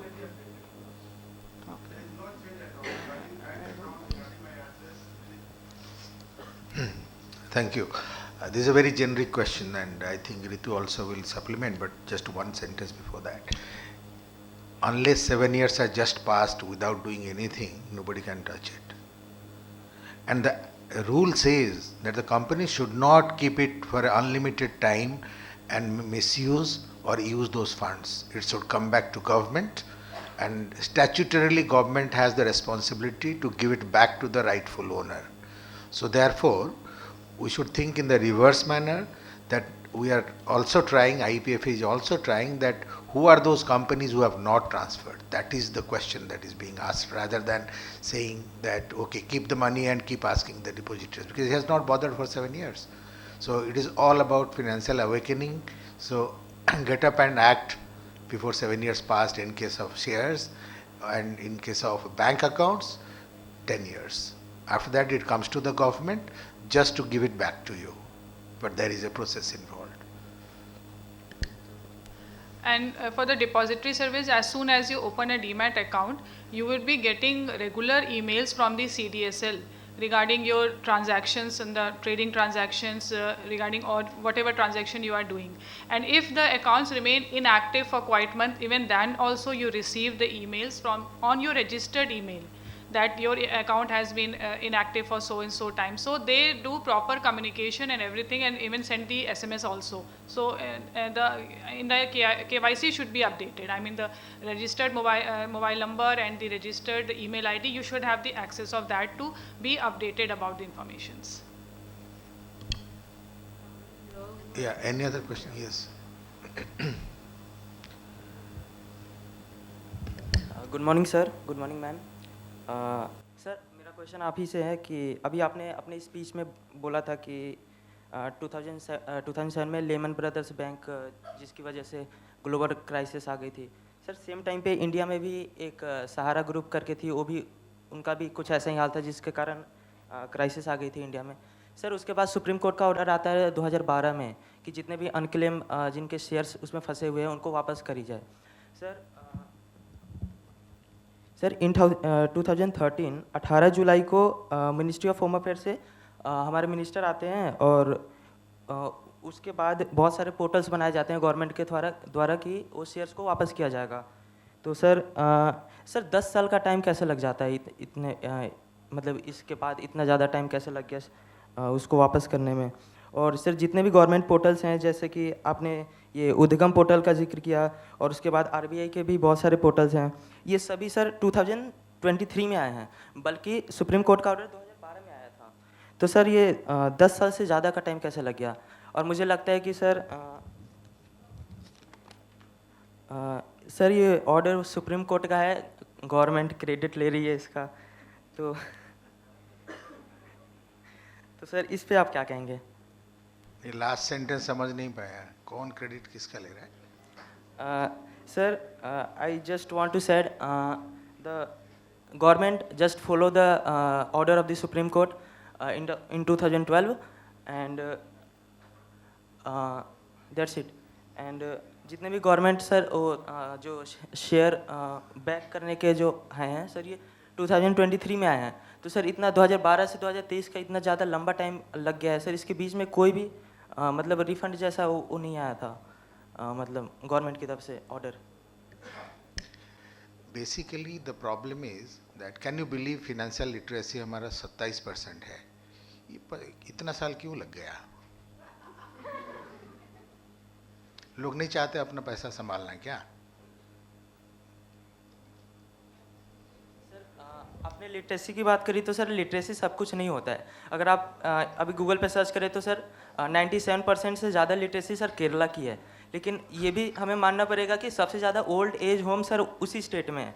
तो sir education को आप directly वो नहीं कर सकते, मतलब compare नहीं कर सकते। लिटरेसी की बात कर रहा हूँ, एजुकेशन की बात नहीं कर रहा हूँ। सुनो अलग चीज़ है, दोनों अलग चीज़ है, कोई बात नहीं। ये जो प्रॉब्लम है ये not only financial literacy, but जब ये पॉन्जी स्कीम शुरू होता है तब बहुत सी चीज़ सबके लिए नया होता है, सबके लिए। सरकार कोई ज्ञानी नहीं है, सारे दुनिया फंस जाता है। ग्लोबल फाइनेंशियल क्राइसिस क्यों हुआ? कोई ज्ञानी नहीं था। I have gone to London, I have gone to US during discussion, तब हमने देखा कि there is something called known unknowns and unknown unknowns. आप 10 जगह रास्ता बंद करिए, वो 11वीं जगह से प्रॉब्लम आता है। अब इतने सारे पुलिस है तो चोरी कैसे हो रहा है? People are more intelligent, some people are more mischievous. To catch them you have to place a system in place. That took time, maybe. I am now talking on behalf of the organizations. But as you go along, there are newer problems that come up. We never had seen mobile phones. We never knew what is this word called finfluencers, वो dictionary में होगा ही नहीं। So the way the financial education and level of literacy, now it is a heightened level of literacy that is needed to keep yourself safe. And the first thing is that don't invest in places where you are not sure about. This is what people did. That was a clearly money multiplying effect which really impressed people. They also knew that time I am taking that risk. But that is no argument for any government or any regulator to keep silent about it. It went into sub judice. When judiciary is looking at it, they have their reasons, and those reasons also they produce before the court. And things linger like ages and years. In case of small court cases also, you might have seen people are not even put into trial for years together.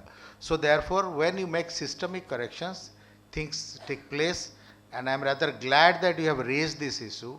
This should wake up people to demand speedier disposal, to be cautious about yourself before you spend in wrong investments, and also awaken yourself as well as your government and regulators. It's a well admitted thing. Things happen very slow. Things can speed up. So this is a good message, general message that all of us should carry. And I would repeat what I said in the beginning, that it is not only government and regulators who will protect you. It is not only police who is going to protect you. It is not only the traffic police who will take care of you. You have to take care of yourself also. Please admit that. Dr. Mahapatra, if I may add just 10 seconds to what you were saying to respond to that. I think Dr. Mahapatra captured it beautifully, but the fact is that there are judicial delays that happen because of the way the court systems are, right? So that is there. And it's not just like we have one department or one. The judiciary will have to do it. The executive will also have to produce the files on the case, and the lawyers will have to ensure that they are putting in the documents correctly. Now that the portal has been made, we also have to consider that the digitization of the country has, evolved over the past 10 years quite a bit. But even then, we still have a substantial population जो online नहीं है. उनको portal रख के क्या फ़ायदा? वो they are sitting with physical receipts and this thing. Who's going to help them upload? So these are challenges, practical challenges that need to be solved even once a solution has been made. 10 साल लगा और 10 साल लगेंगे अभी बाकी to get these claims done, and that requires every one of us to put in that effort.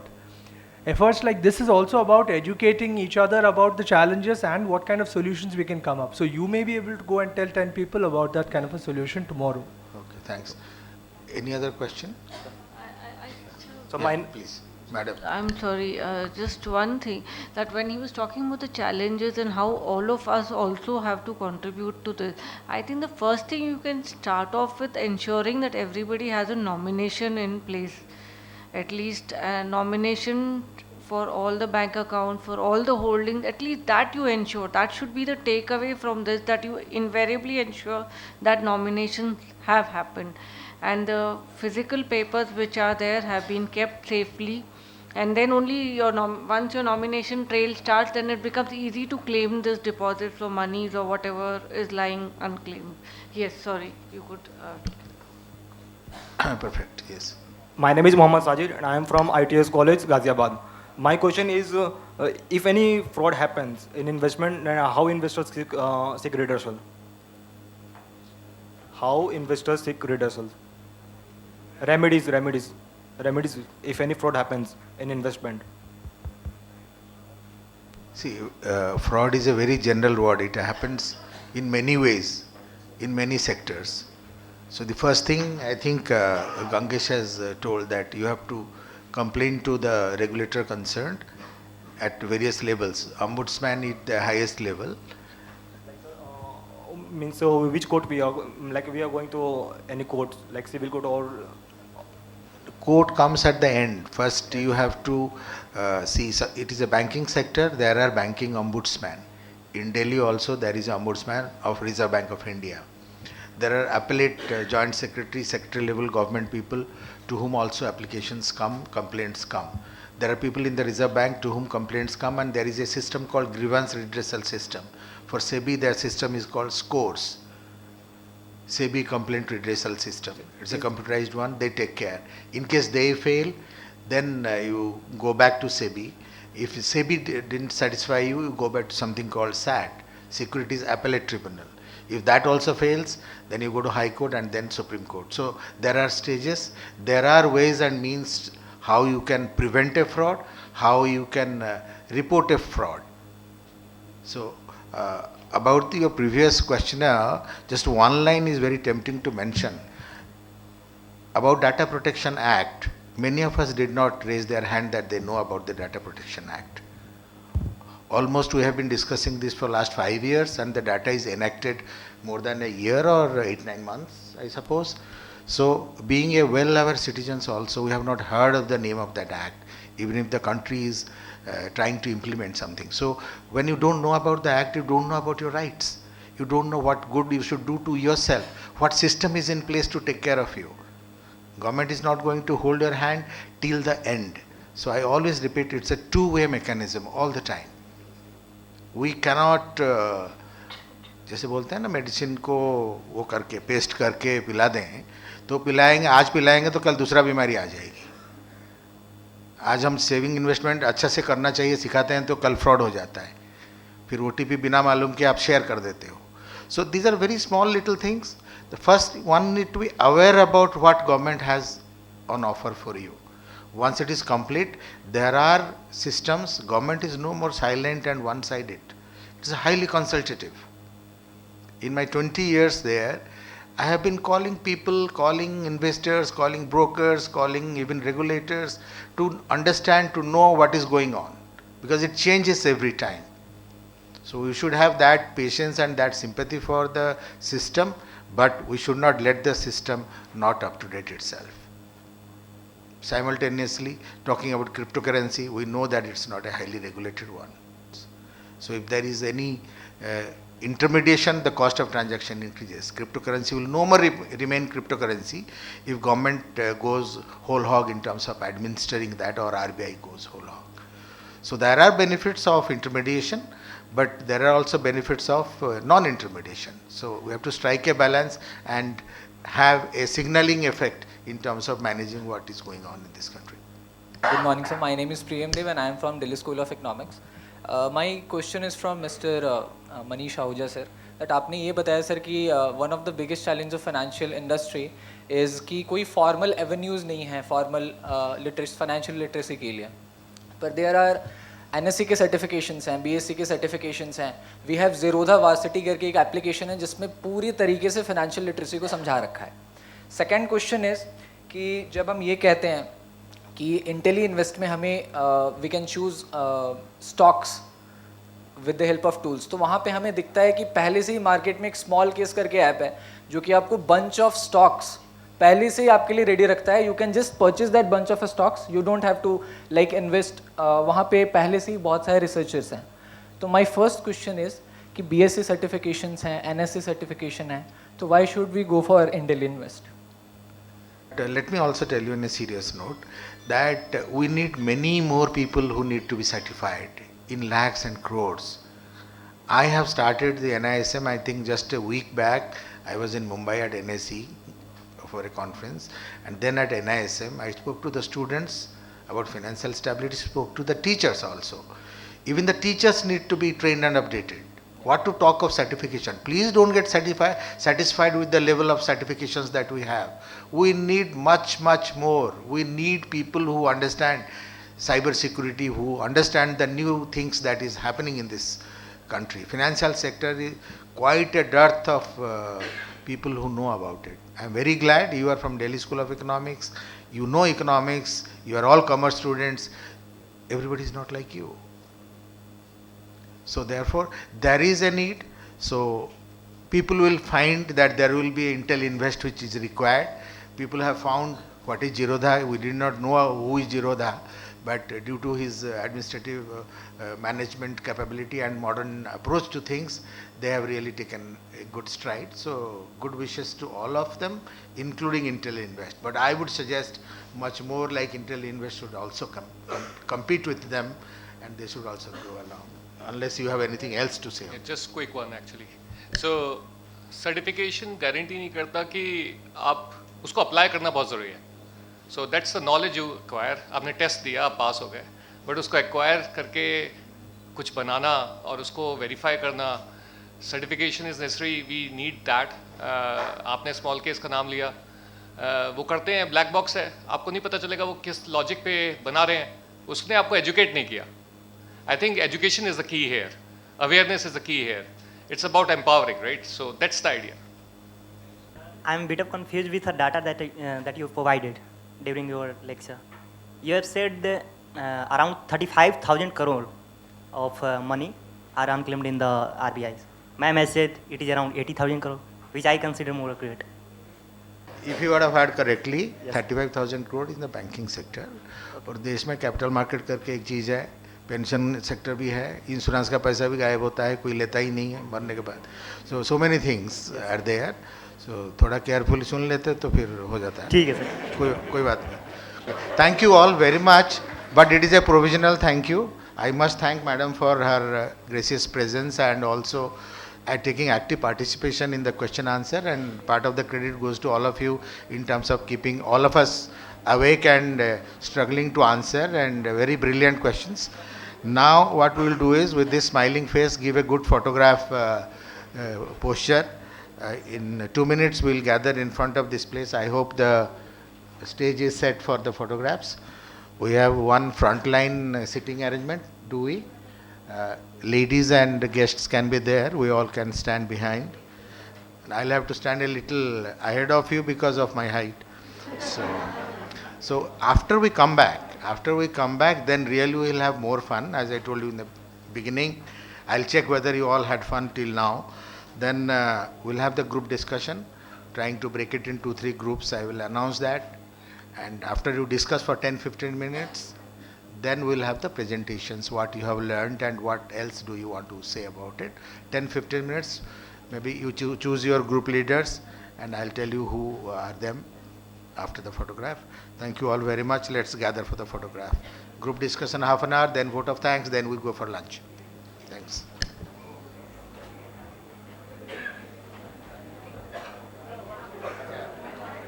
Students, you have 10 minutes with you. Kindly fill up the forms as soon as you can and hand it back to the nodal officers.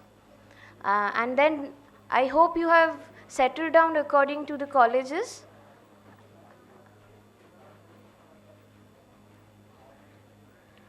Let me announce the groups, the way the group discussion will be held. Zakir Hussain College will be one group. DSE and ITS will be another.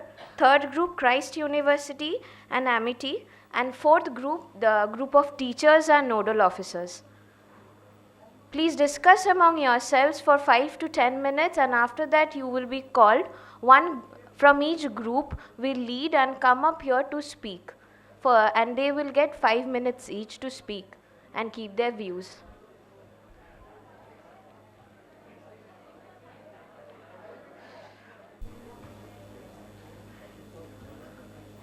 I would request all the nodal officers to please discuss with the respective groups, just like an interactive session, and help them whatever they want to say. And I want one group leader from each group to come up. So please, sir, if I can get the names who can come up and present, even from the teachers group.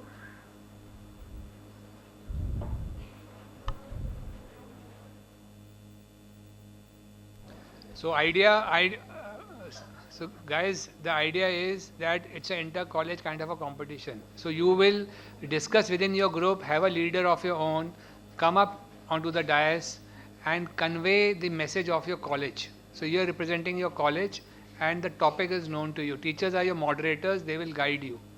So that you also emerge as a leader when you speak on a dais and representing your college. So it is within the college it's like a competition between colleges. So let us get a good input from your leader who will represent your college.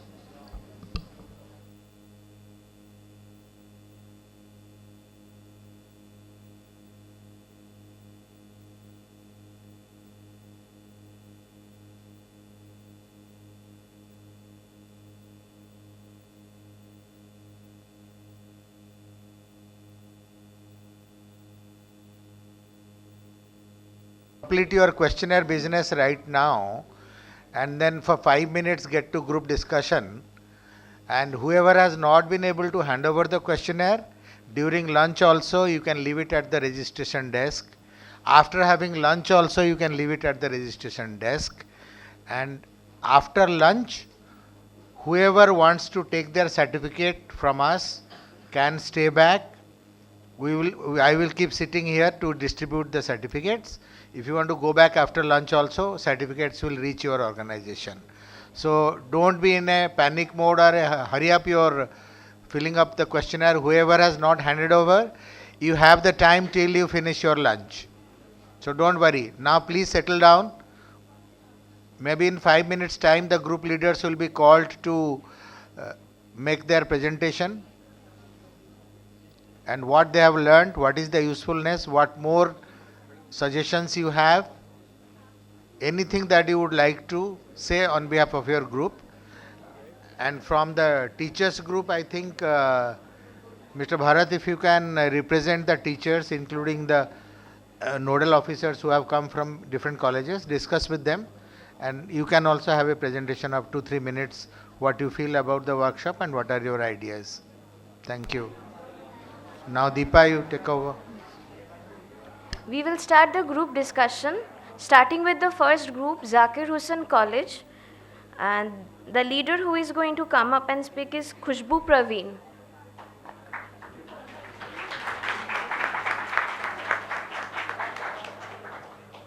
You have 5 minutes, Khushbu. Come up.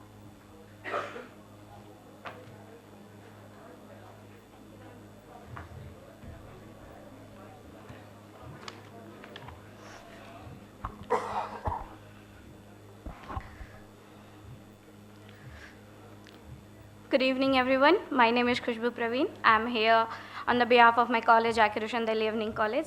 It was my very first session. It was my very first session. I am very interested in financial literacy. I haven't attended any single session, and it was my very first experience. It was very great to have you all. And good evening, dignitaries, everyone present here. So during this session, the session which was included by IEPFA and NCAER, it was very, very much helpful to me. I have learned many new things. And I would like all you to commemorate some of my points which I have learned today. First, that what are the objectives and goals of IEPFA, how you can process the goals of IEPFA. The points include the points which were included today in today's sessions were about the education and protections of IEPFA, which regards the objectives of IEPFA, and how we can claim the unclaimed, the process which were included. Like first we have to maintain that after, if your money is not in, if your money hasn't been claimed in 7 years, it will go to the government. But you can retrieve back if you have the legal higher authorization of that stock or exchange. There are some rules regarding individual investor responsibilities for safety. Like we must always check authorizations of the stock. We should always invest in the stocks which are guaranteed by the government. Always check their authorization. And if you're investing, if you have just get influenced by someone and you're investing, please check that authorization to the government websites.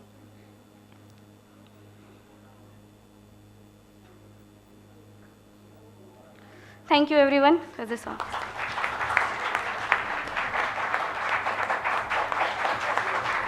Thank you, Khushbu.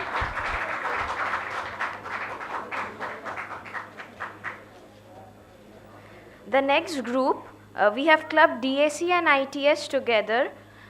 We have 3 names, but I would like to call Ayush Verma and Prachi Jha. Very good afternoon to all of you. I am from ITS. My name is Abhishek Kumar Gupta, and today's webinar was the best webinar I have ever attended. As the introduction was about IEPF, and it was conducted by NCAER, which was founded in 1956. And the best part of the webinar was that we have discussed many programs, like Nivedeshak Devi program was the best program I ever heard, because in this program one woman teaches 10 other women about the financial condition, where to invest, how to invest, and how much to invest. And there was many programs we have discussed about here. And let's discuss about the topic was claiming the unclaimed. Let's take an example. If a company made up some profit, the company provides that profit, and the company wants to distribute that profit to the investors. But if the investor cannot claim within the 30 days, the company, according to the rule of government, the company should provide that amount to the IEPF within 7 days, and IPF will give about the 7 years.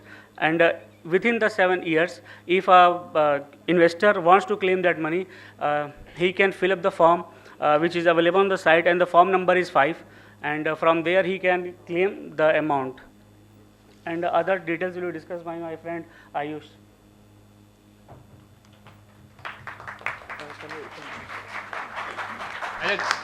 एक minute guys, you can speak in Hindi also. देखिए, expression जो है बहुत ज़रूरी है. आप English में express करें, हिंदी में करें, it is one and same thing. The aim is that आपको क्या समझ में आया और आप क्या कैरी कर रहे हैं. बिकॉज अगर आप कैरी कर रहे हैं तो आप आगे चल के दूसरों को बता पाएंगे. अगर आप कैरी सही चीज़ नहीं कर रहे हैं तो दूसरों को आप जो है गलत चीज़ बताएंगे. तो मकसद ये है आपकी इंग्लिश या हिंदी टेस्ट करना नहीं, मकसद ये है एक्सप्रेशन. सो अगर आप हिंदी में कंफर्टेबल हैं, आप प्लीज़ हिंदी में बोलिए. एंड इट्स हम जो है गर्वान्वित होते हैं कि हम हिंदी समझते हैं और हम एक्सप्रेस कर सकते हैं. So I request, if you comfortable in Hindi, speak in Hindi. If you comfortable in English, speak in English. But please जो है आपने क्या सीखा, क्या लेके जा रहे हैं यहाँ से, वो ज़्यादा इंपॉर्टेंट है. ठीक है. Good afternoon, everyone. I'm Khushbu Agrawal, and my friend Ayush Verma are here to represent DSC.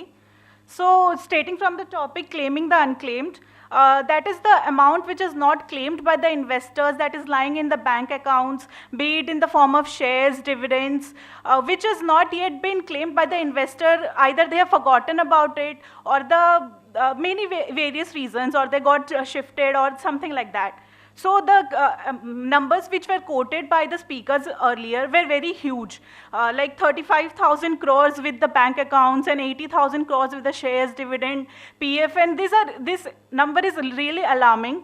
And we being the generation which is really aware about the finances and its terms, we should help our relatives, our parents, our grandparents, and to retrieve that money which rightfully belongs to us.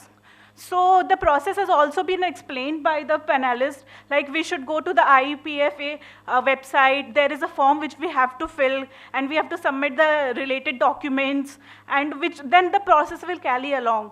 So they have really guided us through the process as well, and I'll give Ayush to carry forward. Thank you. Thank you. जैसा कि इन्होंने बताया, अब मैं इसे थोड़ा summarise कर देता हूँ. थोड़ा मेरा गला खराब है, sorry.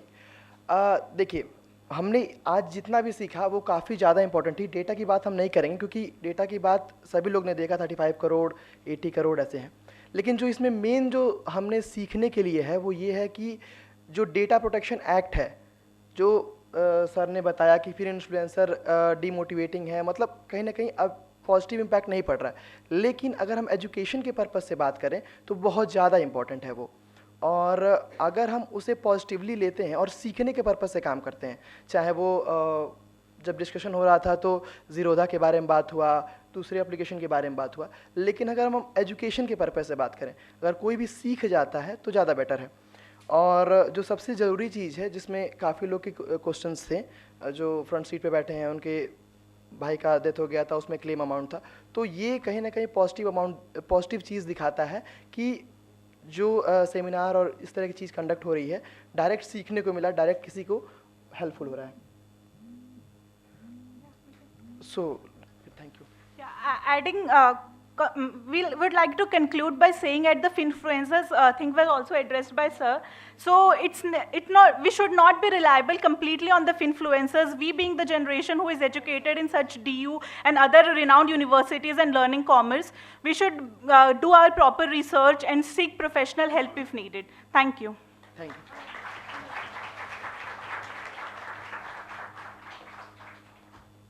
Our third group, Christ University, Amity, and from there we have Shreya Shah to share her views.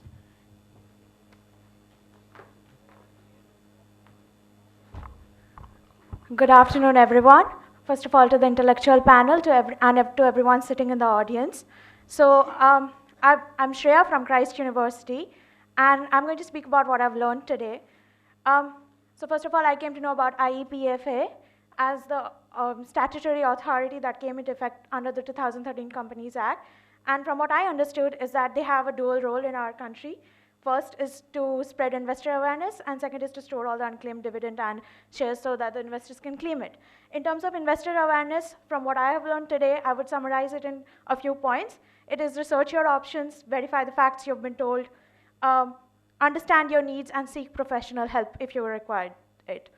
And in terms of claiming the unclaimed dividends and your investments, from what I understand, sir started off by speaking to us that in our country currently we have 35,000 crore unclaimed shares in our country in the banking sector, and the IEPFA, IRDAI, and all have been working together to make sure that the money is returned to the original investors. And to that brings us to the topic of the criticality of financial advisors that are needed in the country. So, but to that extent, alongside the system, investors also need to understand their responsibility, because when it comes to investment, the first is you must invest, and the second is how, when, and where. So when you understand the how, when, and where, you must understand where your privacy laws comes in terms of data, and also the sources of information that you have, because we are living in a digitally, technologically advanced world. So in terms of data, there are two types of data, personal data and non-personal data, and we must be aware of the kind of privacy laws that are there in the country so that you can protect yourself.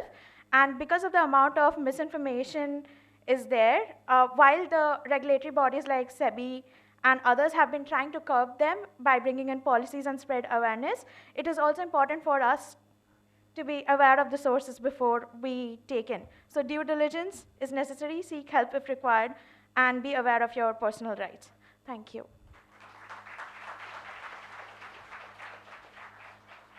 The last group, the teachers group, I would request Professor Bharat Singh from Satyavati College, University of Delhi, to come up and represent the teachers group and share his views.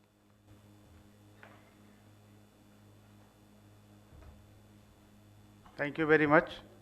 Respected Professor C.S. Mahapatra, Sumit Agrawal ji, Sri Tushar Anand ji, and all the dignitaries on the dais and off the dais, and respected students and all the members of this esteemed organization, NCAER and IEPFA. I think इस तरह का जो initiative IEPF और NCER की ओर से jointly जो लिया गया है, this is highly appreciable at first place, क्योंकि as a student, as a teacher, and sir you all as a member of the policy making team, हम सभी लोगों को मालूम है कि 1991 ग्लोबलाइजेशन, प्राइवेटाइजेशन और जो LPG था, लिबरलाइजेशन, उस प्रोसेस के बाद 3 इम्पॉर्टेंट इकोनॉमिक वेरिएबल्स का मोबिलिटी बहुत ज़्यादा बढ़ गया, अनप्रेसिडेंटेड। कैपिटल मोबिलिटी बढ़ा आपका, उससे क्या हुआ कि ग्लोबल जो फाइनेंशियल इंटीग्रिटी होता है उसका स्केल और डायमेंशन काफ़ी बढ़ गया। दूसरा, मैन पावर और लेबर का मोबिलिटी बढ़ा और टेक्नोलॉजी मोबिलिटी बढ़ा। उससे क्या हुआ कि जो एक एसेट क्रिएशन होता है और जो creation of income output and employment ये ट्रिमेंडसली इंक्रीज हुआ ऑल ओवर द वर्ल्ड। अब ये बेनिफिट किसको कितना हुआ, किस इकॉनमी को हुआ, that depends on their capability in terms of their resources, in terms of their HR factor, in terms of their level of technology, वो एक अलग बात है। बट इसके साथ जो इम्पोर्टेंट एक डेवलपमेंट ये भी हुआ कि टेक्नोलॉजी ने ईज़ तो किया, फिनेंशियल ट्रांजेक्शन को बहुत ज़्यादा ईज़ किया, लेकिन उसके साथ साथ एसोसिएटेड जो रिस्क है in terms of fleecing of money, particularly the जो गलीबुल हमारे इन्वेस्टर्स हैं, जो सेमी अर्बन एरिया में जो, इवन हम कहेंगे कि मेट्रोपॉलिटन सिटीज़ में भी कई लोगों के साथ ऐसा फ्रॉड हुआ है, ये टेक्नोलॉजी के कारण ही हुआ है। तो technology has its Ben and बुन बोथ। ये हमको एज ए जो कॉन्शियस इन्वेस्टर्स हैं, जो हमें एज ए कॉमन सिटीजन भी इस बात को हमको समझना चाहिए कि टेक्नोलॉजी का हमारा फ़ायदा भी हुआ है, उससे क्या हुआ है कि जनरेशन ऑफ इनकम हुआ है, बढ़ा है, फिनेंशियल ट्रांजैक्शन का स्पीड काफ़ी कई गुना बढ़ गया है, वेलोसिटी ऑफ मनी बढ़ गया है। एंड वी ऑल नो कि मनी का वेलोसिटी अगर बढ़ता है तो उसका एसोसिएटेड जो बेनिफिट है इकॉनमी में, इनकम आउटपुट और एम्प्लॉयमेंट भी ट्रिमेंडसली बढ़ता है। तो लेकिन उसके साथ साथ जो रिस्क एसोसिएट हुआ है, रिस्क भी जो बढ़ा है इन्वेस्टर्स का, उसको कम करने के लिए, मिनिमाइज करने के लिए जो बातें सामने आई है आज के डिस्कशन में, खास करके IPF का जो रोल है वो काफ़ी अप्रिशिएबल है। हम सभी जो अभी जो शॉर्ट ड्यूरेशन ऑफ टाइम जो हम लोग आपस में इंटरेक्ट कर पाए हैं, अदर जो हमारे कलीग्स हैं जो बैठे हुए सामने, ये काफ़ी अप्रिशिएबल रहा है। मुझे लगता है कि इसको थोड़ा सा और वाइडर स्केल पर, कहीं कहीं और यूनिवर्सिटीज़ स्केल पे भी इसको हमको ऑर्गेनाइज करना चाहिए। और थैंकफुली दिस गवर्नमेंट, एक हमारा NEP आया है, नेशनल एजुकेशन पॉलिसी, जो अभी सारे यूनिवर्सिटी में कंट्री के लागू किया गया है, Delhi university is also a part. उसमें ये जो फाइनेंशियल एविडेंस जो सर आप लोग काम कर रहे हैं, ये VAC के तहत, वैल्यू एडेड कोर्स के तहत हम लोगों ने उसको इनकॉर्पोरेट किया और हम पढ़ा रहे हैं स्टूडेंट्स को। लेकिन फर्दर अगर आप जैसे इस तरह से जो एक बोलेंगे जहाँ पे एक्सपर्ट नॉलेज है, हम लोग तो, हमारे स्टूडेंट भी अभी तो सीख रहे हैं, हम लोगों के लिए भी नई चीज़ है, कुछ सीखा है, but we are still in the process of learning. लेकिन आप जैसे अगर एक्सपर्ट बोलेंगे कि वहाँ पे अगर सेशन कुछ उस तरह से ऑर्गेनाइज किया जाए, तो मेरे ख्याल में एक अनदर वैल्यू एडिशन में भी आपकी तरफ से एक अनदर वैल्यू एडिशन हो सकता है। So we are very much thankful. कुछ लोगों का सजेशन है, अगर टाइम 2 मिनट का है तो मैं बता दूँ अपने फैकल्टी मेंबर्स की तरफ से। एक तो ये हुआ जो मैं अभी बोल रहा था, organising a workshop to faculty members, also training the trainers, risk assessment, एक फैकल्टी मेंबर्स क्या था, उसका इंस्ट्रूमेंट क्या क्या हो सकता है, उसके ऊपर बातचीत हो जाए थोड़ी सी। और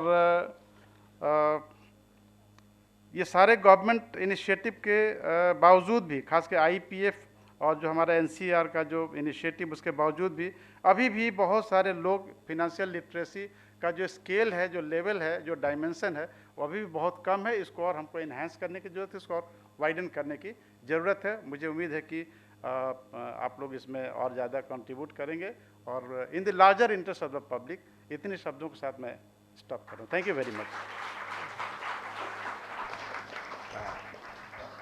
Looking at the interest of students and teachers and the colleges, I have already discussed this with JS IPFA, Anita also, and we have finalized sometime maybe around March or something. We will do it in your campus, so in Delhi University, and you will organize a bigger gathering, and we will choose the topic and decide. Maybe it will be a whole day program. Okay, so we will do it.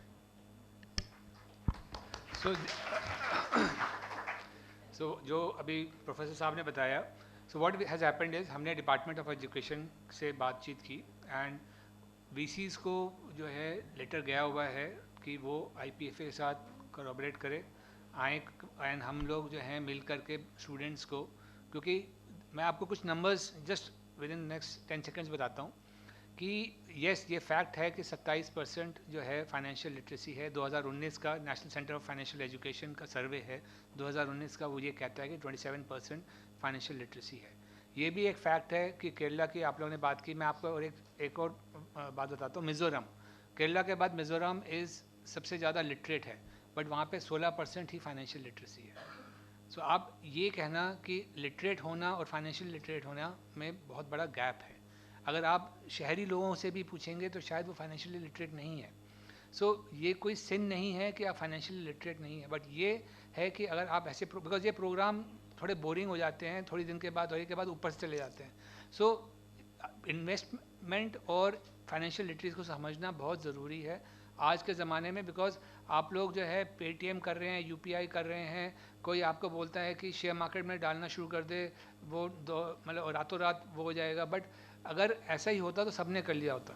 वो ये भी एक fact है कि 80 करोड़ से ज़्यादा जनसंख्या गाँव में रहती है. ये भी एक फैक्ट है कि 65% of India is less than 35 years of age. So ये कुछ ऐसे स्टैटिस्टिक्स हैं, अगर आप देखेंगे तो हम एक यंग कंट्री हैं, एक यंग नेशन है. और हमारा मकसद IPFA में, मिनिस्ट्री ऑफ कॉर्पोरेट अफेयर्स में ये है क्योंकि हमें एक लेजिस्लेटिव मैंडेट मिला. हमें कंपनीज एक्ट ने, सेबी भी फाइनेंशियल लिटरेसी कराती है, RBI कराता है, बैंक्स कराते हैं, सारी NGO ऑर्गेनाइजेशंस कराती हैं, other organisations also they do it.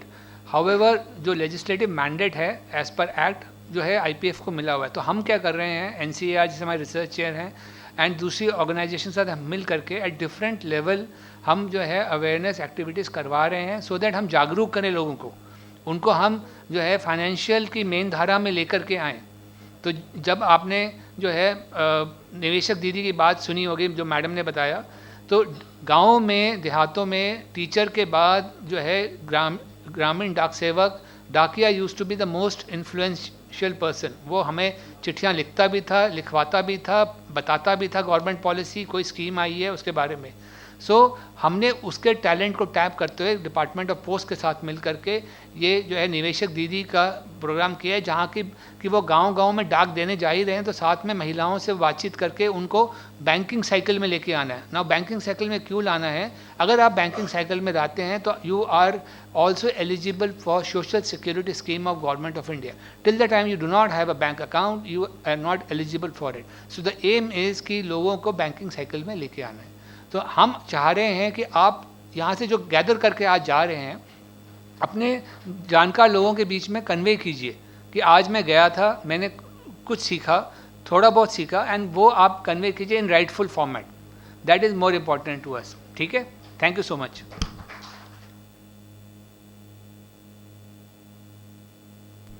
The students have spoken very well. For a gratitude, for appreciation, we have a little gifts for them. I would request Dr. Mahapatra sir to give them with the present. First, we have Shreya Shah from Christ University.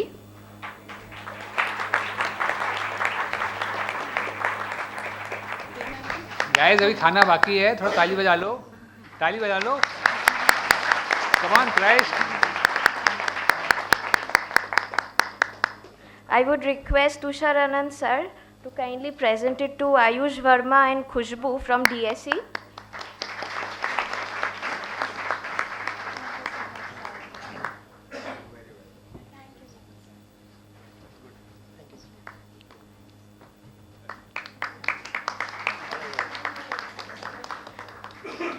ताली में कंजूसी, भूख लगे तो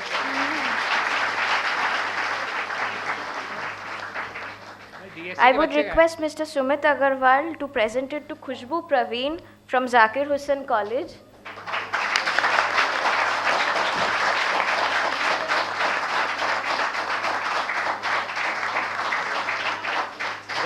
जाकिर हुसैन की तालियां सबसे ज़्यादा हैं. सबसे ज़्यादा तालियां खुशबू के लिए है. Very nice. I'm proud of you. Lastly, I would request Dr. Mahapatra sir to present the gifts to the eminent speakers. Okay, sorry. There's another student, Abhishek from ITS. Please come up.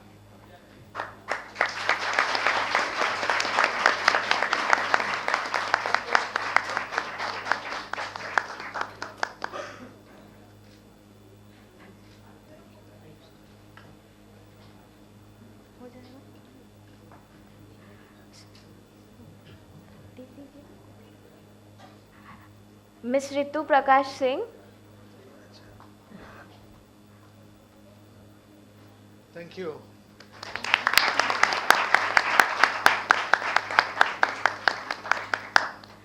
Mr. Gangesh Verma,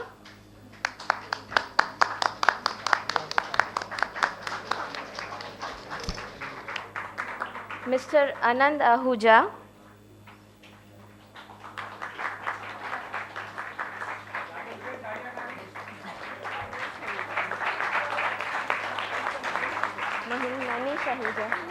Mr. Manish Ahuja,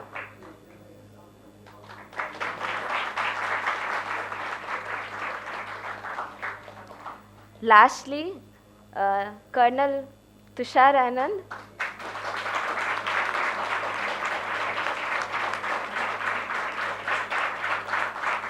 and Mr. Sumit Agarwal. Our function is not complete without you, sir. ये अभी बोलेंगे. Gangesh, we have given. Okay. Lastly, but certainly not least, Mr. Sumit Agarwal, AGM Awareness, IEPFA, will extend the vote of thanks, acknowledging the contribution of all the participants and setting the stage for further collaborative endeavors in the realm of investor education and protection. Thank you so much. It is rightly said that there are no free lunches in the world, but we do have it here, right, just after the discussion. And thanks to IEPFA for this thing, that generally when we actually provide something to others, we have some expectation. But here in IEPFA, we don't have any expectations from you. We just have a plain intention that someday you will grab the real financial awareness and you'll spread it across, right? So it is also said, true wealth is not just about earning money. It is the art of calculated investments, grow those investments wisely, coupled with the wisdom to safeguard and to claim it back if they are stuck. A warm welcome to all the distinguished participants and panelists in this wonderful seminar with the thanks from my side. The title was Investor Education and Protection Policy in India, Claiming the Unclaimed. Today's seminar, a joint effort between IEPFA and NCAER through our esteemed research chair, is evidence of our commitment to investor protection and financial education. My special thanks to our CEO, ma'am, she is not here, for her valuable time and the inspiring keynote address. Her guidance continuously steers IEPFA towards reinforcing investor confidence. Our energetic and dynamic GM, Lieutenant Colonel Tushar Anand, perfectly introduced IEPFA with his promising words for all the participants here. I express my heartfelt gratitude and special thanks to Dr. C.S. Mohapatra, the IPF Research Chair at NCER, for visualizing, organizing, and successfully completing this thought-provoking seminar for IPFA. The panel discussion was incredibly enriching, thanks to the expertise and perspectiveness shared by our esteemed panelists, Lieutenant Colonel Tushar Anand, Ms. Ritu Prakash, Mr. Gangesh Verma, Mr. Manish Ahuja, and the invaluable contributions of Dr. C.S. Mohapatra, who smoothly moderated the session. This workshop underscores our collective commitment to nurturing a secure and informed investment environment for every citizen of this country by introducing the values of financial awareness in all you students from an early age. This effort aims to bring about fast and permanent changes in dealing with the process of claiming the unclaimed amount in various forms that we had discussion about. As we draw the curtains on this insightful session, I urge everyone to join hands with IEPFA. I know it is tough for some of you to even pronounce the name. That is IEPFA, right? And can you actually, some of you, or maybe one of you, can tell me what is the full form of IEPFA? Please, once again. Thank you so much. Thank you so much. So in our commitment to safeguarding investor interest and advancing financial literacy across the country, a heartfelt thanks to all once again, and special thanks to all team and NCAER. Because of them only we could manage to have this wonderful conference here. Thank you so much. Thanks again. Lastly, just for a minute, I would like to thank all the nodal officers. Their immense contribution in coordinating with each one of you. Thank you to each and everyone. I would like to call each and every nodal officer here from each college. Kindly come up, and I would ask Dr. Mohapatra sir to present them with a gift. Sanjeev Kumar from Zakir Hussain. Professor Sanjeev Kumar.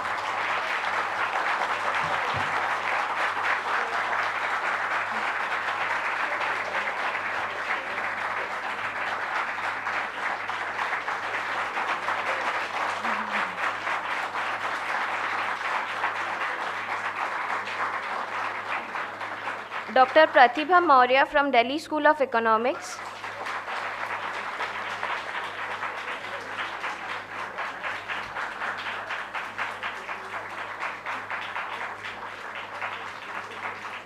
Lakshya Sharma from Christ University.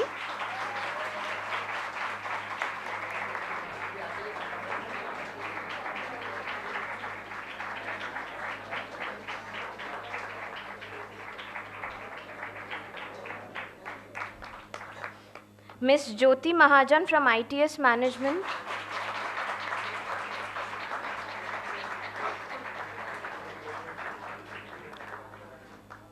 Lastly,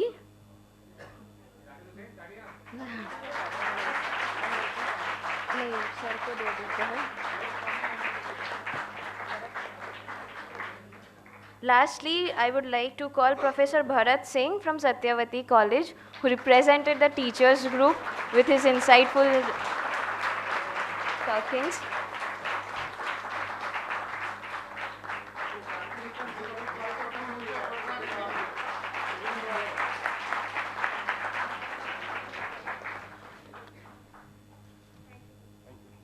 Thank you, sir.